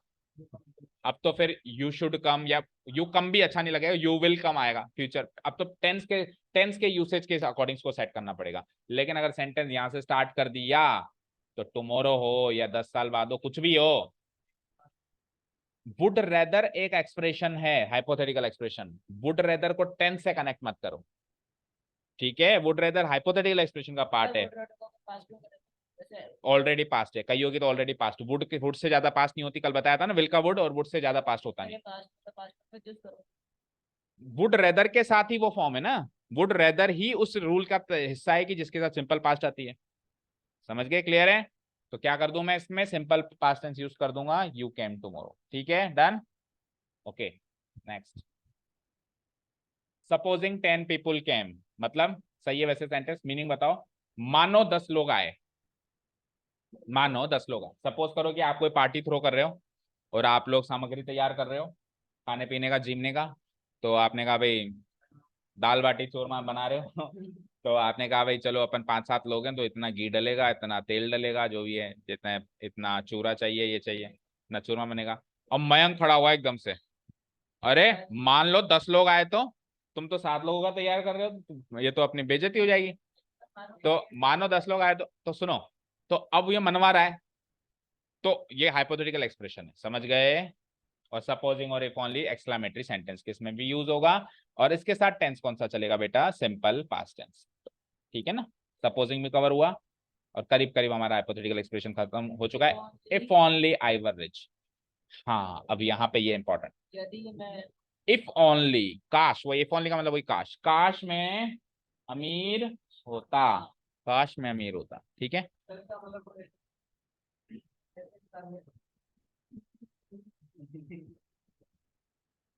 बोल जल्दी बोल। भाई है ना, काश केवल मैं ही अमीर, कुछ भी मान ले, है तो काश, है तो हाइपोथेटिकल एक्सप्रेशन। केवल मैं ही अमीर। देखो उसके लिए फिर आई के पीछे एक और ओनली लगता, ओनली आई वर रिच। देखो इफ ओनली का मीनिंग तो काश है, इफ ओनली का मतलब तो काश है। अब अगर आप केवल में अमीर कहना चाह रहे हो, तो फिर आई से पहले एक और ओनली लगा, ओनली आई।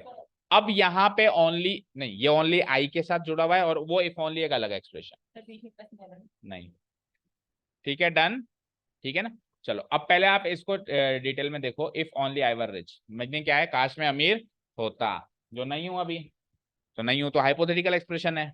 अब हाइपोथेटिकल एक्सप्रेशन है तो कौन सा टेंस यूज होता है, बोलो? Simple past. तो मयंक इसमें सिंपल पास्ट यूज हुआ क्या? हाइपोथेटिकल एक्सप्रेशन ये वाला है, आई वर रिच। अब इसमें सिंपल पास्ट टेंस यूज हुआ क्या? अच्छा, सपोजिंग और इफ ओनली दोनों एक्सक्लेमेटरी सेंटेंस में आते हैं, तो वो भी चेक कर लो, एक्सक्लेमेटरी सेंटेंस का मार्क लगा हुआ है।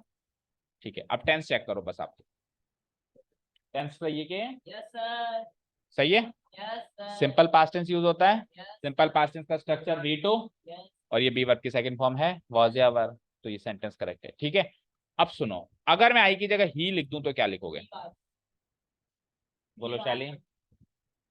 अगर मैं आई की जगह ही लिख दूं तो क्या करोगे? सेंटेंस देखो, ये वाला ले लो, चलो। ही टॉक्स टू मी, वही सेम बात है, उसमें आई को ही कर दो, या नया सेंटेंस दे दिया मैंने। ही टॉक्स टू मी, वो ऐसे बात करता है, वो मुझसे ऐसे बात करता है, एज इफ, मानो, he was ever my master, मेरा मालिक हो। मास्टर का मतलब मालिक होता है, याद रखना इंग्लिश में। मास्टर का मतलब पढ़ाने वाला मास्टर साहब नहीं, वो टीचर होता है, वो टीचर होता है ना। मास्टर का मतलब क्या होता है, मालिक।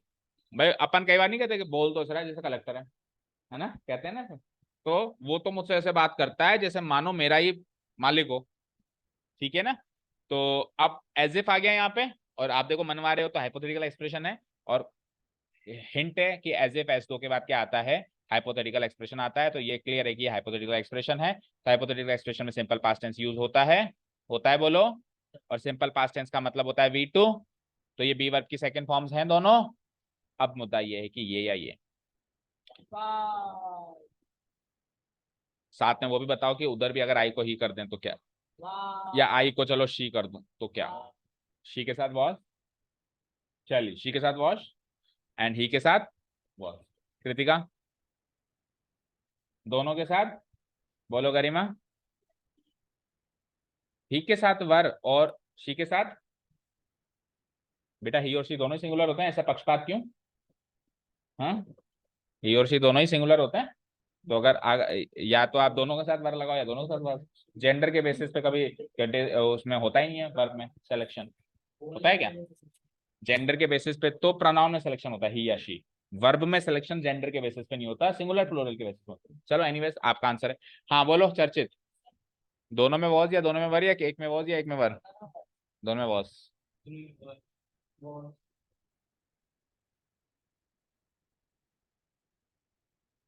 क्या कर रहा है?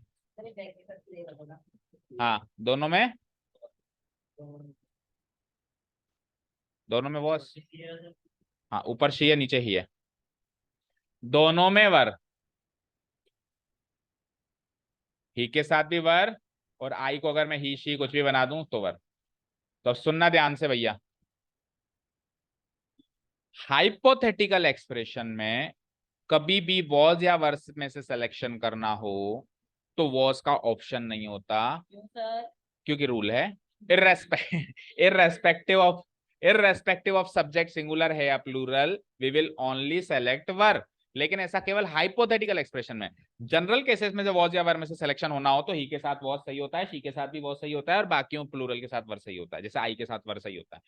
ठीक है, लेकिन कहाँ एक्सेप्शन आता है? हाइपोथेटिकल एक्सप्रेशन में। तो अगर ये सेंटेंस अगर यहां से स्टार्ट होता और अगर ये आई होता, या फिर इस सेंटेंस को ले लो, ये सेंटेंस अगर यहां से स्टार्ट होता तो मैं ऑब्वियसली वॉज लगाता, वर बिल्कुल हरगिज गलत होता है यहाँ पे, क्योंकि ये तो अभी एक हाइपोथेटिकल एक्सप्रेशन थोड़ी ना है। लेकिन ये एज इफ से कनेक्ट हो गया, उन 8 में जो दिए हुए हैं उन कैटेगरी में से एक से कनेक्ट हो गया, तो अब ये हाइपोथेटिकल एक्सप्रेशन है, तो अब वॉज या वर में से वास का ऑप्शन नहीं है, you will only select were irrespective of subject is singular और प्लूरल, फर्क नहीं पड़ेगा। बुक्स में लिखे हुए हैं बेटा, आप ग्रामर की बुक्स लेके आओ, हाइपोथेटिकल एक्सप्रेशन से रिलेटेड कोई भी बुक लेके आओ, आपको बुक ने स्कूल ने कोई सजेस्ट करी तो वो ले आओ। क्या स्कूल में लाइब्रेरी में पढ़ी होगी, लेके आओ। क्या स्कूल वाले सजेस्ट करी तो लाओ ना, मैं तो कह रहा हूँ लाओ, अभी जो हम पढ़ रहे हैं उसकी प्रैक्टिस एक्सरसाइज भी लाओ ना मेरे आगे, करो ना सॉल्व कि सर ये प्रैक्टिस एक्सरसाइज है, इसको इसमें जो मैं प्रैक्टिस दे रहा हूँ वो तो है, चलो, लेकिन खुद की प्रैक्टिस एक्सरसाइज भी आप सॉल्व कर सकते हो। ठीक है, जिसको जो भी पढ़िए देखो। हाँ ये देखो बेटे,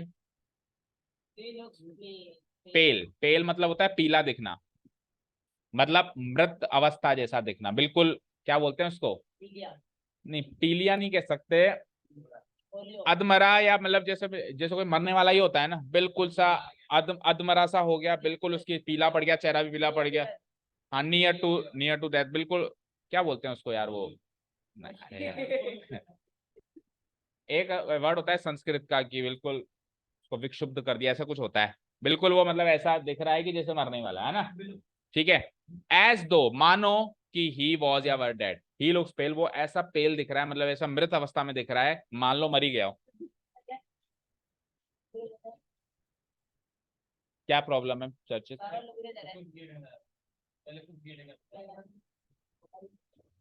चलो दोनों खड़े हो जाओ, आपको क्या लगता है इस क्लास में आप खड़े नहीं हो सकते? खड़े हो, खड़े रहो। हाँ, ही लुक्स पेल एज दो ही वॉज या वर डेड, हैंड्स अप करो दोनों, हैंड्स अप करो, दोनों दोनों दोनों, आप भी।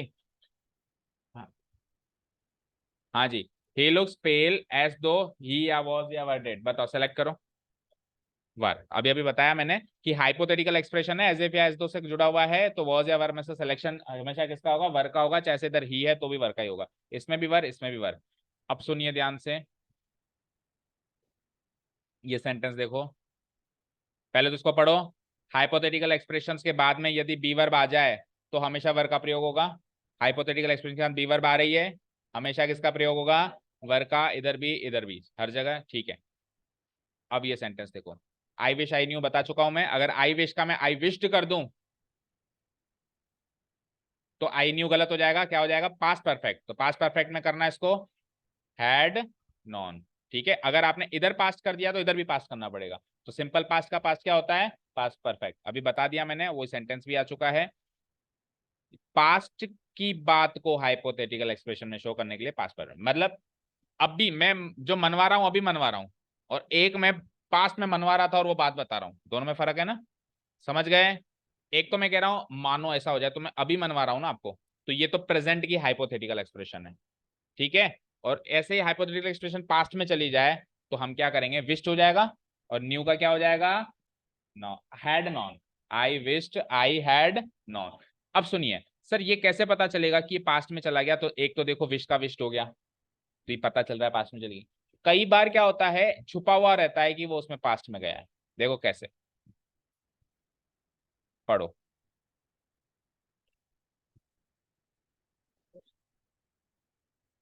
आई विश, काश ऐसा होता, ही मेट यू, वो आपसे मिलता, when you were living in England, जब आप इंग्लैंड में रह रहे थे।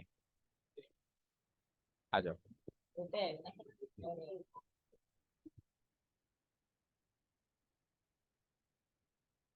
बारिश आ रही है क्या? ठीक है 5 मिनट बैठो, है ना, फ्री करता हूँ। ठीक है, खींच लो खींच। अरे एक बार शैली, वो तो फिट हो जाएगा, पर ये मैम फिट नहीं होगी ना, पूरा ही निकालना पड़ेगा। ओके बैठो, इधर ही बैठ जाओ, अब खत्म ही होने को आ गया कगार पे हम। हाँ जी, I wish he met you, काश वो आपसे मिलता, when you are living in England, जब आप इंग्लैंड में रह रहे थे। तो अब ये जो हाइपोथेसिस चल रहा है, कल्पना चल रही है, ये आज की नहीं चल रही है, ये उस समय की चल रही है जब आप इंग्लैंड में रह रहे थे, तो ये पास्ट हाइपोथेसिस है, तो इसमें मेट नहीं आएगा, वही पास्ट परफेक्ट टेंस आएगा, क्या आएगा बोलो हैड मेट, हैड मेट, समझ आया। यानी कल्पना भी पास्ट में चली जाए तो हम पास्ट पर, कल्पना को यहाँ पे उसके मिलने की होगी, उसके रहने की थोड़ी होगी। मैं आपको कहूं कि यार काश वो आपसे मिल लेता, तो ये तो है प्रेजेंट कल्पना। काश वो तब आपसे मिलता जब आप इंग्लैंड में थे, ये है पास्ट की कल्पना, समझ गए। मैं कहूँ यार वो आपसे मिल लेता, काश वो आपसे मिल लेता, तो ये तो है प्रेजेंट की कल्पना, उसके लिए मैं क्या करूंगा ऐसी कोई चीज नहीं जोड़ूंगा, अब ये सेंटेंस करेक्ट है। लेकिन मैं कल्पना को पास्ट में ले गया, हाइपोथेसिस को भी मैं पास्ट में ले गया कि काश वो आपसे मिलता जब आप इंग्लैंड में थे, उस समय वो आपसे मिलता, तो अब ये कल्पना है पास्ट की। तो जब भी कल्पना पास्ट में जाएगी तो सिंपल पास्ट का पास्ट होगा, that means past perfect tense use होगा, ओके। ठीक है, सो हैड मैट आएगा, क्या आएगा बोलो हैड मैट आएगा। इस तरीके के वैसे एक दो सेंटेंस देखो, he looks pale as if he saw a ghost, मतलब बताओ जब उसने वो पीला पड़ गया, या वो मरने जैसा दिख रहा है, या बिल्कुल दिख रहा था मृत जब अवस्था का दिख रहा है, लग रहा है, लुक्स दिख रहा है, एज इफ मानो ही सो ए गॉस्ट, गोस्ट मतलब भूत, मानो कि भूत देख लिया हो, मतलब ऐसा पीला पड़ गया, ऐसा हक्का बक्का रह गया है, मान लो कि भूत देख। अब ये सेंटेंस बड़ा ही ट्रिकी है, देखो ये जो कल्पना है गोस्ट देखने की, ये पास्ट की घटना है, पास्ट की कल्पना है, ये चीज छुपी हुई है, क्योंकि भूत देखने के बाद पेल होगा। अगर मतलब इस समय वो भूत को देख रहा है क्या, जब मैं ये बात कह रहा हूं कि यार वो तो ऐसा पीला दिख रहा है जैसे भूत देख के आया हो, तो इस समय की बात थोड़ा ना कह रहा हूँ कि इस समय भूत को देख रहा है, अपनी कल्पना है, लेकिन वो कल्पना वाला एक्शन अभी का है या पहले का है वो सोचो।